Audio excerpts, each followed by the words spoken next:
నమస్తే, నా పేరు షరీఫ్. Welcome to 3TV. ఇవాళ మన గెస్ట్ ప్రముఖ రచయిత్రి కుప్పిలి పద్మ. ఆధునిక తెలుగు సాహిత్యంలో కుప్పిలి పద్మ పేరు తెలియని వారు ఉండకపోవచ్చు. ఆమె కథ రాసిన, కవిత్వం రాసిన, నవల రాసిన, ప్రేమలేఖలు రాసిన, ఏవి రాసినా కూడా తెలుగు సాహిత్యంలో వాటి చుట్టూ ఒక రకమైన ఆసక్తికర వాతావరణం నెలకొని ఉంటుంది.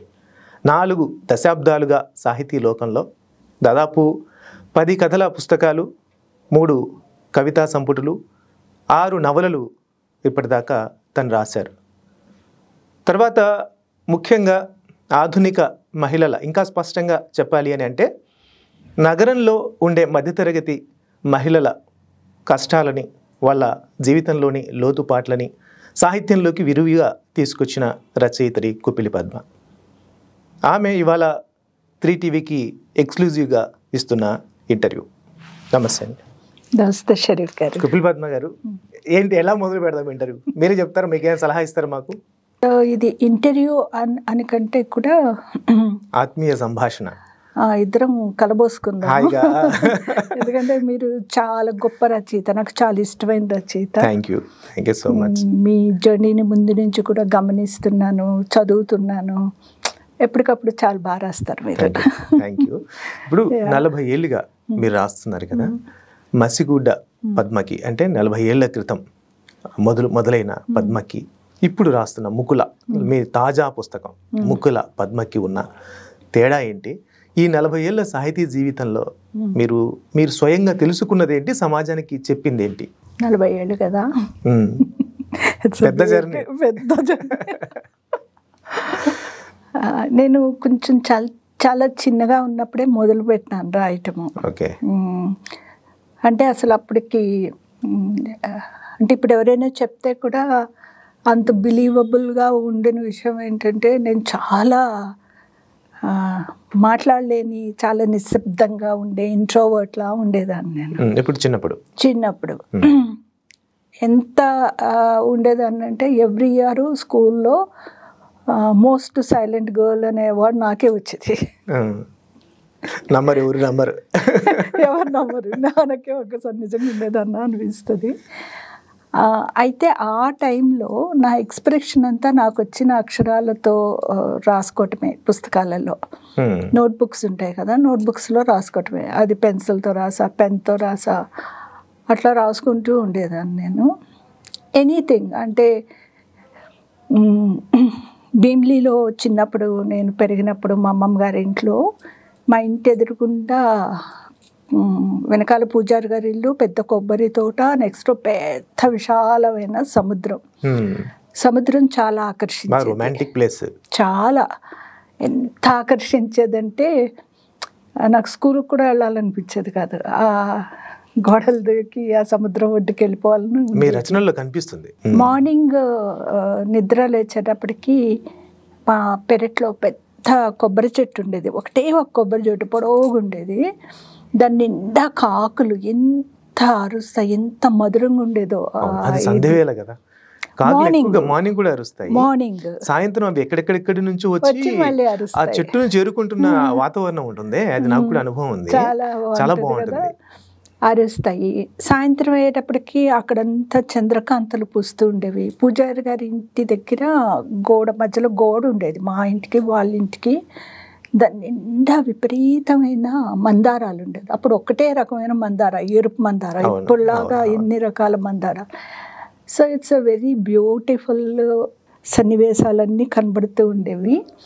పువ్వులు, పక్షులు, సముద్రము అట్లా చూస్తూ వాటి గురించి రాసుకుంటూ ఉన్న టైంలోని నేను చిన్న చిన్న పోయమ్స్, కథలు అవి రాస్తూ ఉన్నప్పుడే నా మొదటి సంకలనం మనసుకో దాహం. దాంట్లో ఉన్న కథలన్నీ కూడా ఆల్మోస్ట్ అడాలసెంట్ ఏజ్లో రాసుకున్నవి, టీనేజ్లో రాసుకున్నవి. ఆ ఏజ్లోనే ఉన్నాను నేను. అందుకే అదే రాసుకున్నా. అప్పుడు నాకున్న, అందుకే దాని నిండా ఉన్న అన్నిటి నిండా పువ్వులే ఉంటాయి. మొదటి కథ కూడా అద్భుతంగా ఉంటది. మానసికం. ఆ అమ్మాయి ఆ ఏజ్ లో డైవర్ట్ అవ్వడానికి ఆస్కారం ఉన్నా కూడా మెల్లమెల్లగా డైవర్ట్ అవుతూ మళ్ళీ చివరిలోకి వచ్చి రియలైజ్ అవ్వడం తనకు తానే చాలా బాగుండేది. అదే ఆ కథ ఆంధ్రప్రభలో వచ్చింది. రాజేంద్ర గారు ప్రచురించారు. తర్వాత ఒకసారి ఏదో పని మీద ఆంధ్ర ప్రభకి వేరే వాళ్ళతో కలిసి వెళ్ళినప్పుడు ఆవిడేదో తనకు కావాల్సినవి ఇచ్చేసాక ఈ పాప ఎవరు అని అడిగిన. అరే మీకు తెలీదా, మీరు ఆవిడ కథలు వేస్తున్నారు కదా అంటే, ఏం కదా అన్నారు. మానసికం ఆప్తస్వరం అంటే ఆయన అసలు ఇలాగా చూసి నేను చాలా పెద్ద వాళ్ళు రాస్తున్నారు అనుకున్నాను అన్నారు. లేదు నేనే రాస్తున్నాను అవి అన్నాను. అంత అద్భుతమైన వాక్యం అంటే మీరు ఏమైనా సవరించారా కదని? ఇప్పుడు అట్లేం లేదు కదా, పుస్తకం వేసుకుంటున్నప్పుడు అలాగే మీకు ఆ తక్కువ ఏజ్ లోనే అంత అద్భుతమైన వాక్యం, ఆ కథన మీద ఉన్న పట్టు ఎలా సాధ్యమైంది? ఒకటి చదవటం అండి. నేను చాలా చిన్నప్పటి నుంచి చదవటం అనేది చాలా ఎక్కువ చదివేది. చదవడం వేరు, రాయడం వేరు. చదవటం వల్ల తర్వాత మనకి స్వభావ సిద్ధంగా కూడా ఒక క్రియేటివ్ ఎబిలిటీ ఉన్నప్పుడు వాక్యం శుభ్రంగా వస్తుంది. అది ఎక్కడి నుంచి వచ్చింది అంటే బహుశా మీకు ఏమన్నా నేపథ్యం ఉందా ఎవరైనా అట్లా అని నా ఉద్దేశం. అట్లా ఏం లేదు, మీరు సొంతంగా పుస్తకాలు చదవటం ఒకటి. అందులో నాకు ఎవరిది ఇన్బైబ్ అయిందో నా లోపల అన్నది నేను చెప్పలేను, కానీ నాకంటూ ఒక సొంత వాక్యం అయితే వచ్చింది. అది మట్టుకు చాలా మంది చెప్తారు, నాకు కూడా తెలుసు సొంత వాక్యం అనేది ఉంది నాకు. సో మీరు అడిగినది ఏంటంటే మసిగుడ్డ కథ, ఆ మానసికం కథ కానీ అందులో ఉన్న పూల జలపాతం, ఈ కథలన్నీ కూడా విమెన్ టోన్తో ఉంటాయి. చాలా గొప్ప కథ మసిగుడ్డ కథ.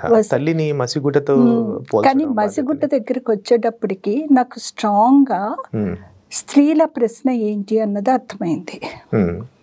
స్త్రీల హృదయం మనసుకోదాహంలో ఉన్న కథలన్నిట్లో వస్తే అదొక స్ట్రాంగ్ పర్సెప్షన్తో చెప్పటం అనేది మాత్రం మసిగుడ్డతో వచ్చింది. అక్కడి నుంచి ముకులాకు వచ్చేటప్పటికి ఇన్నేళ్ల నా జర్నీలో వ్యక్తిగతము, సామాజికము, రాజకీయము ఇవన్నీ కూడా స్త్రీల జీవితాలని, ఎనీవన్ మగవాళ్ళ జీవితాలనైనా స్త్రీల జీవితాలనైనా ఎలా డిఫైన్ చేస్తుంది అన్నది నాకు ప్రస్ఫుటంగా అర్థమైన జర్నీ మాట. అంటే ముకుల కథలో ఆ పిల్లలు చాలా చిన్న పిల్లలు, 20 ఏళ్ళు 18 ఏళ్ల పిల్లలు. మనం చాలా సాధించాము, కానీ ఇంకా పిల్లలు హాయిగా బయటికి వెళ్తే ఒక ఇన్సెక్యూరిటీ ఉండే విషయం నిండిన సమాజం ఉంది, దాన్ని ఎట్లా తీసేయాలి అనుకున్నప్పుడు అది వ్యక్తుల ద్వారా పోదు, సామాజిక చైతన్యం ఉండాలి, రాజకీయ చైతన్యం ఉండాలి. బాగా చెప్పారు. సో మసిగుడ్డ నుంచి ముక్కుల వరకు చూసుకుంటే మసిగుడ్డ ఏమో ప్యూర్గా స్త్రీలకి, కుటుంబ జీవితంలో స్త్రీలకి ఎదురవుతున్న రెగ్యులర్ సమస్యలు, వాళ్ళకి గుర్తింపు లేకపోవడం, అదంతా ఒక పద్ధతి అయితే, మెల్లగా అక్కడి నుంచి మొదలైన కుపిలి పద్మ ఎక్కువగా స్త్రీ పురుష సంబంధాలకు సంబంధించిన అంశాల మీద ఫోకస్ చేస్తూ రాయడం వరకు జర్నీ చేశారు. మీరు 40 ఏళ్ళుగా స్థూలంగా ఎక్కువ మీ సాహిత్యాన్ని గమనించినట్లయితే స్త్రీ పురుష సంబంధాల మధ్య ఏదో ఒక చిన్న అన్వేషణ కనిపిస్తూ ఉంటుంది. ఆ అన్వేషణలో మీరు సక్సెస్ అయ్యారా? ఏదో ఒక ఒక పాయింట్కి వచ్చారా? అంటే ఐ మీన్ 40 ఏళ్ళ ఈ అన్వేషణ సార్థకత అయిందా అని. అసలు ఆ అన్వేషణ ఎప్పుడు, ఎక్కడ, ఎలా మన జీవితాల్లో మొదలవుతుందో మనకి పెద్దగా ముందు స్టార్ట్ అయిన పాయింట్లో అర్థం కాదు. నడుచుకుంటూ వెళ్తున్నప్పుడు, గ్లోబలైజేషన్ స్టార్ట్ అయినప్పుడు నాకు సడన్గా ఒకటి అర్థమైంది. బయట వచ్చే స్ట్రక్చర్లన్నిటినీ మార్పులు వస్తున్నప్పుడు ఆ స్ట్రక్చరల్ మార్పులు అంతరంగంలో కూడా వస్తాయి అని. అందుకే నేను ఇన్స్టెంట్ లైఫ్ కథ రాసా. అంటే అంతవరకు చాలా ప్రేమే ఏమంటారు మొదటి స్థానంలో ఉన్న చోట సడన్గా కెరియర్ మొదటి స్థానంలోకి వచ్చింది, డామినేట్ చేసినప్పుడు ఆ అబ్బాయి ఏమంటాడు, నీది నాది ఒక ప్రొఫెషన్ కాదు, సో మన ఇద్దరం కలిసి ట్రావెల్ చేయలేము, నేను అమెరికా వెళ్ళిపోతున్నాను, నువ్వు సోషల్ సైన్సెస్లో ఉన్నావు, నువ్వు కంప్యూటర్ సైన్సెస్లోకి రా అంటాడు. అక్కడ అతనికి ఆ ఎమోషన్ కంటే కెరియర్ ఎక్కువ ఇంపార్టెంట్ అయింది. సో అప్పుడు నాకు బాగా అర్థమైంది ఏంటంటే స్త్రీ పురుష సంబంధాలు అనేవి, ప్రేమ, ఇమోషను, మోహం ఇవన్నీ ఎంత ఇంపార్టెంటో రాను కెరియరు, కలిసి పనిచేసే ప్లేసెస్ ఇవన్నీ కూడా డామినేటింగ్గా వచ్చినప్పుడు ఈరోజు చూస్తే కెరియర్ ఫస్ట్ ప్లేస్కి వచ్చేసింది. అంతే, తర్వాతే రిలేషన్షిప్స్ కానీ, పిల్లలు కానీ, సంసారం కానీ, ఎనీథింగ్. దాని తర్వాత అన్నది స్త్రీ పురుషులు ఇద్దరిలోకి ప్రస్ఫుటంగా వచ్చిన ఒక క్లారిటీ. బాగా పట్టుకున్నారు ఆ విషయాన్ని. రిలేషనే కెరీర్ ఒకదానికొకటి రెండు తోడ్పడాలి. అప్పుడు మాత్రమే పర్సనల్ లైఫ్ ని కూడా చూస్ చేసుకుంటున్నప్పుడు తన కెరీర్ కి సపోర్ట్ చేసే భాగస్వామినే ఎంచుకునే పరిస్థితి ఉంది. ఆ కథలు మీరు మొత్తం చెప్పారు. అయితే కెరీర్ కోసం చిన్న చిన్న రాజీల్ని లేకపోతే సంబంధాలని పక్కన పెట్టక తప్పని స్థితిని మీరు మన లాస్ ఆఫ్ ఇన్నోసెన్స్ కథలో కూడా మీరు అది మెన్షన్ చేశారు. సో అట్లా దాన్ని యాక్సెప్టెన్సీ అనేది తీసుకొచ్చే దశకి రావడం కరెక్ట్ అని మీరు అనుకుంటున్నారా? మనం కరెక్టా కాదా అనే సిచ్యుయేషన్స్ కూడా మీరు ఆ కథలో కూడా రాయలేదు. అట్లా కరెక్టా అని దేవుడు ఏ స్టాండ్ తీసుకోలేదు. ఏ స్టాండ్ తీసుకునే సిచ్యుయేషన్స్ రైట్ నౌ ఎవరికి లేవు. ఒక ఫ్లోతో వెళ్ళిపోవటమే. ఎందుకంటే అందరం కూడా ఒక రేట్ రేస్ లో ఉన్నప్పుడు కెరీర్ కోసం ఎక్స్ట్రా మ్యారిటల్ రిలేషన్స్ ని పెట్టుకోవడం తప్పు కాదు అవును అన్న ఫీలింగ్ కూడా ఆ కథలో మీరు అట్లా యాక్సెప్ట్ చేస్తున్నారు. దాన్ని నేను యాక్సెప్ట్ చేయటం, రైటర్గా నేను యాక్సెప్ట్ చేయటం అనే దానికంటే కూడా యాక్చువల్గా సిచ్యుయేషన్ ఉంది, స్త్రీలకి ఉంది, పురుషులకి ఉంది అని అనుకున్నప్పుడు, ఎస్పెషల్ ఆ కథలో దర్శనాకేమో ఒక ఫ్లర్ట్ చేసే బాస్ ఉంటాడు. ఆ యాక్సెప్ట్ చెబితే ఆవిడకు ఒక టెన్షను, ఇతనికేమో అసలు తన కెరియర్లో పైకి వెళ్ళాలంటే కొన్ని రిలేషన్షిప్స్ని యాక్సెప్ట్ చేయాల్సిన పరిస్థితి. సో ఇక్కడ నా పర్సనల్ ప్రేమ ఇంపార్టెంటా, కెరియర్ ఇంపార్టెంటా అని వాళ్ళిద్దరూ ఆలోచించుకున్నప్పుడు ఇద్దరికి కెరియర్ ముందు నిలబడింది. మొదటేమో భర్తని అపార్థం చేసుకుంటుంది, ఇన్సెక్యూరిటీకి గురవుతుంది. అలాంటి సిచ్యువేషనే తన ఉద్యోగ జీవితంలో ఎదురైతే తనని అర్థం చేసుకుంటుంది, అర్థం చేసుకుని ఇగ్నోర్ చేసేస్తుంది. అంటే ఐ మీన్ తన జీవితం తంది, తన జీవితం. అంటే ఇవన్నీ ఒక టెంపరీగా వస్తున్న మార్పుల్లోంచి ఒక్కొక్కళ్ళం ఒక్కొక్క అడుగులు వేస్తున్నప్పుడు, అందుకే ఆ కథకి ద లాస్ ఆఫ్ ఇన్నోసెన్స్ అని పెట్టినప్పుడు మొదట ఒక ప్రకృతి అదంతా చూసి చాలా సంతోషపడే అమ్మాయి రాను రాను ఆ అమాయకత్వాన్ని కోల్పోతూ ఉంటుంది జీవితాల్లో. ఆ కథ అసలు అమ్మాయిలు అబ్బాయిలు ఎంత రిలేట్ అయ్యారంటే, నా దగ్గర కట్టలు కట్టలు ఉన్నాయి వాళ్ళు పంపిన ఎస్ఎంఎస్లు కానీ వాట్సాప్లు కానీ. అదంతా ఎందుకు అంటే, దాన్ని మనం యాక్సెప్ట్ చేస్తామా లేదా అన్నది పక్కన పెడితే, అటువంటి ఒక ఇరుకైన సిచ్యుయేషన్లో జీవితాలు వచ్చేసినాయి. అది ఎట్లా దాన్ని డీల్ చేస్తారు అన్నది ఎవరికి సంబంధించిన వాళ్ళ పర్సనల్ చాయిస్. చాలా బాగుంది కదా. తర్వాత ఒక స్త్రీగా మీరు రచనలు చేస్తున్నప్పుడు సాహిత్య జీవితంలో అంటే సో కాల్డ్ ప్రోగ్రెస్ అని అనుకుంటున్న ఈ సర్కిల్లో మీరు ఎదుర్కొన్న సమస్యలు అంటే ఏం లేవా? ఎందుకుండో ఉంటాయి కదా. వెంటనే ఒక ముద్ర వేసేస్తారు కదా, ఇవన్నీ తను రాయట్లేదు, ఎవరితోనూ రాయిస్తున్నారు, ఇట్లాంటి ఏదో ఒక చాలా చాలా అంటారు. అప్పుడప్పుడు ఇప్పుడు నవ్వు వస్తూ ఉంటది కొన్నిసార్లు. ఆ మనిషి ఇప్పుడు డౌట్ తీర్చారు అందరివి, కుపిలి పద్మ కాదు కుపిలి పద్మనే రాస్తుందని నమ్మకం కలగడానికి.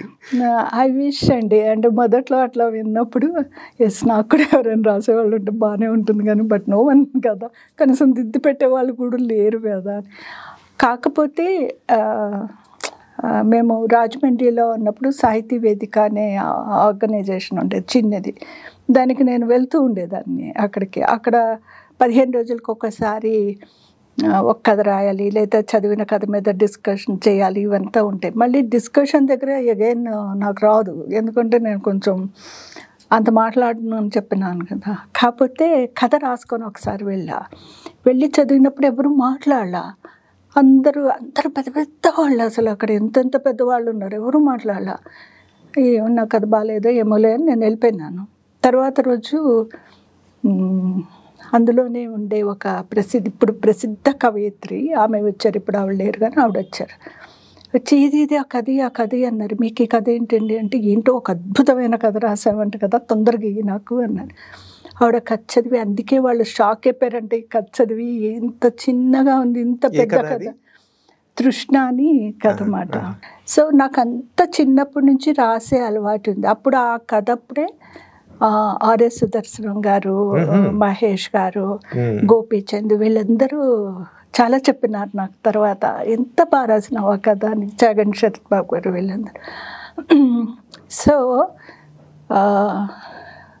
ఇట్లాంటి కామెంట్స్ వచ్చినప్పుడు నాకు నేనేమనుకుంటున్నానంటే ఇలా ఎలా అంటారు అన్నది నాకేం కోపం వచ్చేది కాదు. బేసికలీ నాకు కోపం ఏం పెద్దగా రాదు, నాకు కోపం ఏం వచ్చేది కాదు, నవ్వుకునేదాన్ని. నేను ఎవరికి ఏం ప్రూవ్ చేయాలని కూడా అనుకునేదాన్ని కాదు. అవసరం కూడా లేదు. అవసరం కూడా లేదు. ఒక స్త్రీ సరిగా రాయకపోతే ఇగ్నోర్ చేస్తారేమో కానీ బాగా రాస్తూ ఒక ఉనికి కోసం ఈవిడికి ఎంత తెలివి ఉంటుందా, ఎంత క్రియేటివ్ ఎబిలిటీ ఉంటుందా అన్నది అప్పట్లో ఉండేదేమో. అట్లానే నాకు మైదానం వస్తాను, నేను దాని దగ్గరికి వస్తాను. నాకు పురుషులు నేను దాని దగ్గరికి వస్తాను. మైదానం సృష్టించిన సంచలనం, దాంట్లో మీరు మొదలుపెట్టిన కొన్ని ప్రపోజల్స్, దాని మీద కూడా చర్చ పెడతాము. అయితే నేనేమంటానంటే, స్త్రీ రచయిత్రుల నుంచి మీరు ఎదుర్కొన్న సమస్య, ఒక రచయిత్రిగా ఎదుగుతున్న క్రమంలో, అంటే ఒక మామూలు రచయిత్రిగా కాకుండా తనదైన ప్రత్యేక స్వరం ఉన్న ఒక రచయిత్రిగా ఎదుగుతున్న క్రమంలో స్త్రీ రచయితల నుంచి మీరు ఎదుర్కొన్న సమస్యలు, అలాగే పురుష రచయితల నుంచి ఎదుర్కొంటున్న సమస్యలు ఏంటి? నేను పురుషుల నుంచి ఏమి ఎదుర్కోలేదు. ఏమి కంప్లైంట్స్ లేవా? ఇప్పుడు నేను చెప్పిన కామెంట్ కూడా పురుష రచయితలు చేస్తుంది కదా, కాదా? ఏమో మరి నా జోలికి అట్లా ఏమి రాలేదు, నా చెవుల్లో పడలేదు. ఈవెన్ నాకు పాఠకులు కూడా ఎక్కువ పురుషుల నుంచే. నాకు చాలా ఇంతమంది ఉంటారు, బోల్డ్ మంది చదువుతారు. సో మొదటి నుంచి నాకు అబ్బాయిలతో ఏమి సమస్యలు లేవు. బాగానే రిసీవ్ చేసుకున్నారు, చాలా రిసీవ్ చేసుకున్నారు, చాలా ఆలోచించారు. ముఖ్యంగా వాళ్ళకి బాగా నచ్చిన విషయం ఏంటంటే, పాఠకులకి నా కథల్లో ఎక్కడ పురుష ద్వేషం ఉండదు, పురుషులను కోపట్టం అట్లా ఏముండదు. పైగా చాలామంది అమ్మాయిలు అసలు ఇట్లాంటి అబ్బాయిలు ఎక్కడుంటారు, మాకు చెప్తావా అంటారు అన్నమాట. అంత బాగుంటారు. వాళ్ళకి ఏమి రియలైజేషన్ వస్తుందంటే, చాలా చిన్న చిన్న విషయాలలో పెద్ద విషయాలు వేరు, స్త్రీలని చదువుకొనివ్వటం, ఉద్యోగం చేయటం, ఇట్లాంటి విషయాలు వేరు, చాలా మైన్యూట్ విషయాలు ఉంటాయి షేరింగ్లో. అట్లాంటి విషయాలన్నీ కూడా కథల వల్ల వాళ్ళు నేర్చుకున్నాం అని చెప్పేవాళ్ళు చాలామంది ఉన్నారన్నమాట. సో నాకు పెద్దగా అంటే నేను పాఠకుల నుంచి తరపు నుంచి మాట్లాడగట్లా. ఇది సాహిత్య జీవితం అనేది, సాహిత్య లోకం అనేది చాలా ప్రోగ్రెసివ్ అనే భావజాలం ఉంది. అదే సమయంలో అది చాలా సంకుచితం అనే విమర్శలు కూడా మనం రెగ్యులర్గా ఎదుర్కొంటూ ఉన్నాం. వీళ్ళు ఊరికే రాయడానికి మాత్రమే తప్ప, ఒక తోటి స్త్రీలు కానీ, లేకపోతే ఎవరైనా, లేకుంటే సబాల్టన్ వాయిస్ ఎవరైనా వినిపిస్తున్న వాళ్ళు మెయిన్ స్ట్రీమ్ సాహిత్యంలోకి వచ్చేస్తున్నారు అని అంటే వాళ్ళ మీద వెంటనే ఒక లేబిల్స్ వేయడం, క్యారెక్టర్ అసాసినేషన్ చేయడం, ముఖ్యంగా స్త్రీల విషయంలో మాత్రం అలాంటిది ఇంకా ఎక్కువ ఉంటుంది అనేది బయట టాక్ అన్నమాట. సో దాని దృష్టితో నేను అడిగాను. ఉంటుంది, ఉండదని ఏమీ లేదు. ఎందుకంటే స్త్రీలు చాలా రకాలుగా చాలా ఎదుర్కొంటారు. స్త్రీల నుంచి స్త్రీలు ఎదుర్కొన్నప్పుడు ఏమవుతుంది అంటే, పురుషులకి ఎక్కడో దగ్గర ఈ గట్టు దాటకూడదు అన్నది ఒకటి ఉంటుంది, లేదా ఈ గీత వాళ్ళు దాటితే మాట్లాడటానికి మనకు ఆపోజిట్ జెండర్ కాబట్టి మనం మాట్లాడగలుగుతాం. నాకు కాలం ఇచ్చినప్పుడు యాక్చువల్గా నాకు వాళ్ళు చెప్పడం వల్లే తెలిసింది. ఇచ్చినప్పుడు తనకెందుకు కాలం ఇస్తున్నారు, తను ఇప్పుడిప్పుడే మాకు ఇవ్వలేదన్నా పర్వాలేదు, తను ఇప్పుడిప్పుడే రాస్తుంది ఒకటి. రెండు, తను చీరలు కట్టుకోదు, లిప్స్టిక్ వేసుకుంటుంది, జుట్టు వదిలేసుకుంటుంది. అవునా? ఇవన్నీ పెద్ద విమర్శలా? చాలా పెద్ద విమర్శ. వాటితో వెళ్ళిన వాళ్ళు ఉన్నారు. అయితే వాళ్ళు కూడా కొంతమందికి తనకే ఎందుకు ఇవ్వాలి అనుకో, మీరు కూడా రాయండి అని అన్నారు. అందరితో చాలామంది రాసినారు. అప్పుడు నాకు నవ్వుకుంటూ ఈ విషయాలు చెప్తూ ఉండేవారు అనమాట. వాళ్ళ పేర్లు కూడా చెప్పారు, కానీ అవి మా ఇంటి వాళ్ళకి అనిపించినా నేను మామూలుగానే మాట్లాడు. అలాగే కొంతమంది తను గ్లామరస్గా ఉంటుంది కాబట్టి ఎక్కువ కథలు వేస్తారు, ఎక్కువ పేరు వస్తుంది అని కథలు రాసిన వాళ్ళు కూడా ఉన్నారు. అది నాది కాదులే అనుకుంటాను నేను. కథలే రాశారా? మీకు వ్యతిరేకంగా కథలే రాశారా? వాసిరెడ్డి సీతాదేవి గారు అట్లా రాసిన వాళ్ళని కూడా, మంచి జబ్బ బలం ఉన్న రైటరు, అమ్మాయిని అట్లా ఎట్లా అంటారు మీరు. I have lot of support from Vasireddy Sitadevi గారు. ఇట్లా పెద్దవాళ్ళ నుంచి చాలా సపోర్ట్ ఉండేది నాకు. ఇప్పుడు ఈ తరం విషయంలో మీ అబ్జర్వేషన్ ఏంటి? ఇప్పుడు కొత్తగా చాలా మంది రాస్తూ ఉన్నారు, మీకున్న వాతావరణమే వీళ్ళకు ఉందా, లేకపోతే కొద్దిగా డెమోక్రటైజ్ అయిందా? నేను రాసినప్పుడు నాకున్న గొప్ప అవకాశము ఏంటంటే నాకు వండర్ఫుల్ ఎడిటర్స్ అండి, చాలా చాలా వండర్ఫుల్ ఎడిటర్స్. అప్పుడే వస్తున్న పల్లకి, స్రవంతి, వీటిల్లో విక్రమ్ గారు, మల్లాది గారు వీళ్ళందరూ ఉండేవారు ఎడిటర్స్గా. తర్వాత వీరేంద్రనాథ్ గారు కూడా ఉన్నారు, స్రవంతి కనుకుంటా ఉన్నప్పుడు నేను పడగనీడలో నవల కూడా రాసిన. ఆ తర్వాత రాజేంద్ర గారు, పురాణం గారు, నా మొట్టమొదటి ఎడిటర్ పురాణం గారు, పోయం రాసిన పెద్ద వాళ్ళంతా విన్నారు. తర్వాత ఏబికే ప్రసాద్ గారు, సతీష్ చంద్ర గారు, కె శ్రీనివాస్ గారు, త్రిపురనేని శ్రీనివాస్ మసిగుడు కథ చేసింది. అవునా? మసిగుడు అంతకుముందు 2 ఏళ్ళ క్రితం రాసాను ఆ కథ, జ్యోతిలోనే ఉంది కదా, అది ఎందుకో వేయలా వాళ్ళు. ఒకసారేమో బాపు గారు బొమ్మ కోసం పంపించాలండి అని అన్నారు కానీ వేయలా. శ్రీను అడిగారు ఏదైనా కథ ఉంటే పంపంటే, అక్కడే ఒక కథ ఉంది నాది అంటే, అది ఇప్పుడు ఎక్కడ వెతుకుతాను, నీ దగ్గర ఉంటే కాపీ పంపంటే పంపిన మరుక్షణమే నెక్స్ట్ వీకే వచ్చేసింది ఆ కథ మసిగుడ్డ. చెరమస్టర్ దాని మీద ఒక ఉత్తరం రాశారు. ఇట్లా మీకు ఎడిటర్లు అప్పుడు బాగుండేవాళ్ళు, చాలా బాగా. ఇప్పుడు ఎడిటింగ్ అవసరం లేదని కదా గొడవ. అప్పుడు కూడా ఎడిటర్స్, మీరు ఎంత పెద్ద వాళ్ళ పేర్లు చెప్పినా కూడా వాళ్ళందరూ, వసంతలక్ష్మి గారు నాకు ఇంకో మంచి ఎడిటర్. సో ప్రాబ్లం ఏంటంటే ఇప్పుడున్న తరానికి ఎడిటింగ్ లేదు. అంటే ఇప్పుడు మీరున్నప్పుడు, మీరు మొదలైనప్పుడు కేవలం పత్రికలు మాత్రమే ఉన్నాయి కాబట్టి, పత్రికలకి ఒక సిస్టమ్ అంటూ ఉంది కాబట్టి మొదటి నుంచి, సో అక్కడ ఎడిటర్ వ్యవస్థ అవసరమైంది. ఇప్పుడు మొత్తం టెక్నాలజీ మారిపోయింది, రకరకాల మాధ్యమాలన్నీ వచ్చేసాయి. ఇప్పుడు కూడా ఎడిటర్ అవసరం అనుకుంటారా మీరు? అంటే ఎడిటర్ ఇప్పుడు నాకున్న పబ్లిష్ అవుతున్నప్పుడు ఎడిటర్ అవసరం అనేది ఒక పద్ధతి, అది ఓకే. కాదు యాక్చువల్గా మేము కథలు రాసినప్పుడు, మీరు కూడా రాసారు ఎడిటర్స్ ఉన్న కాలంలోనే, మనం రాసినప్పుడు ఒక కథ పంపుతాము, లేదా వాళ్ళు ఈ ఇష్యూ ఇస్తున్నాం మాకు ఒక కథ ఇవ్వండి అంటే ఇస్తాము. ఇండియా టుడే అలాగ అడిగినప్పుడే ఇచ్చేవాళ్ళం. వాసుదేవరావు గారు ఇట్లా ఇచ్చినప్పుడు ఆ కథ మెరిట్ ఉంటేనే వాళ్ళు వేసేవాళ్ళు. ఎప్పుడైనా 1-2 వాక్యాలు ఎవరికైనా మార్చాలని ఉన్నా అలాంటివి ఏమైనా చెప్పేవాళ్ళేమో. నాకైతే ఫోన్ చేసి అడిగేవాళ్ళు, మారుస్తామండి మీకు అభ్యంతరం లేకపోతే అలా ఉండేది. అడిగేవాళ్ళు. నాకు అట్లా పెద్దగా అడిగిన వాళ్ళు కూడా లేరు. కథ ఇచ్చినప్పుడు చాలా తక్కువ మంది, 1-2 అట్లా సజెషన్స్ అడిగిన వాళ్ళు. సో దాట్ మనం ఎప్పుడైనా ఒక పత్రికలో ఒక ఎడిటర్ మనకి రైటర్కి మధ్య, ప్రచురణకి మధ్య ఉన్నప్పుడు మనం ఏది పడితే అది రాయలేము, ఇవ్వలేము.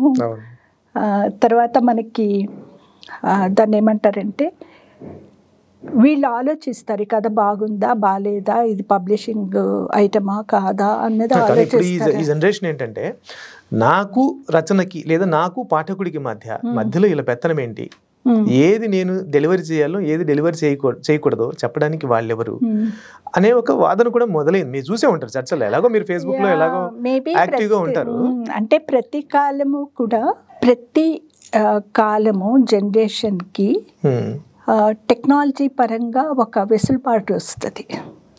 ఇప్పుడు నేను ఫస్ట్ కథలు రాసిన తర్వాత నా పుస్తకం వేసుకున్నప్పుడు అప్పటికే పబ్లిషర్స్ వెళ్ళిపోయినా నేను సొంతంగా వేసేసా, ఒక ముక్తా పబ్లికేషన్ పెట్టి వేసేసా. అప్పుడు నాకంటే ముందు తరంగా ఉన్న వాళ్ళందరూ కూడా ఈ తరం వాళ్ళకి చొరవ ఎక్కువ చప్పన వేసుకోగలిగినారు అని అన్నారు. సో ఆ టెక్నాలజీ వచ్చినప్పుడు, టెక్నాలజీ ఒక వెసులుబాటు ఇచ్చినప్పుడు కొన్ని కాన్ఫిడెన్స్ లెవెల్స్ కూడా పెరుగుతాయి జనంకి. అంటే రిసీవ్ చేసుకునే విషయంలో ఇప్పుడు యాక్చువల్లీ మనకి ఈ చర్చ అంతా ఎక్కడ మొదలైంది, మీరు నేను మాట్లాడుతుంది అంటే, మీరున్నప్పుడు రిసీవ్ చేసుకునే పద్ధతికి ఇప్పుడు ఒక కొత్త రచయిత్రి, ఒక ఆడపిల్ల రాయడానికి వస్తుంది, కాస్త ప్రోగ్రెసివ్గా రాస్తుంది, ఎవరికి మింగుడు పడని విషయాలు కూడా మధ్య చాలా మంది రాస్తున్నారు స్త్రీ రచయితలు. అలాంటప్పుడు రిసీవింగ్ మీ కాలంలో బాగుండేదా, ఈ కాలంలో బాగుందా అనేది నా పాయింట్ అంతే. అంటే ఇప్పుడు నా గమనింపులో, లేదా నాతో అమ్మాయిలు కానీ అబ్బాయిలు కానీ మాట్లాడినప్పుడు నాకు ఎక్కువ అర్థమైంది ఏంటంటే, చాలా మందికి చదవడం పట్ల ఆసక్తి లేదు. వాళ్ళకి చాలా మందికి ఏముంది అంటే, చదివితే నా ఒరిజినాలిటీ పోతుందేమో అన్నది ఒకటి చాలా మందికి ఉంది. అది అదేంటో నాకు అర్థం కాదు, ఎందుకంటే బికాస్ నేను ఆ కేటగిరీ చెందను కాబట్టి నాకు తెలియదు. నేను ఇప్పటికీ రోజు చదువుతా, అందుకని తెలియదు. అసలు ఒరిజినాలిటీ అనే పదం చాలా చాలా డిబేటబుల్. అది అసలు ఏంటి ఒరిజినాలిటీ అనేది కూడా మళ్ళీ తెలియదు. సరే సరే, అది తెలియదు. ఇంకొక చాలా చిత్రమైన విషయం ఏంటంటే, ముఖ్యంగా అమ్మాయిల నుంచి నేను వింటున్నది, వాళ్ళు ముందు మాటకో ఏదైనా వెనక మాట ఏదో రాయమని పంపుతారు.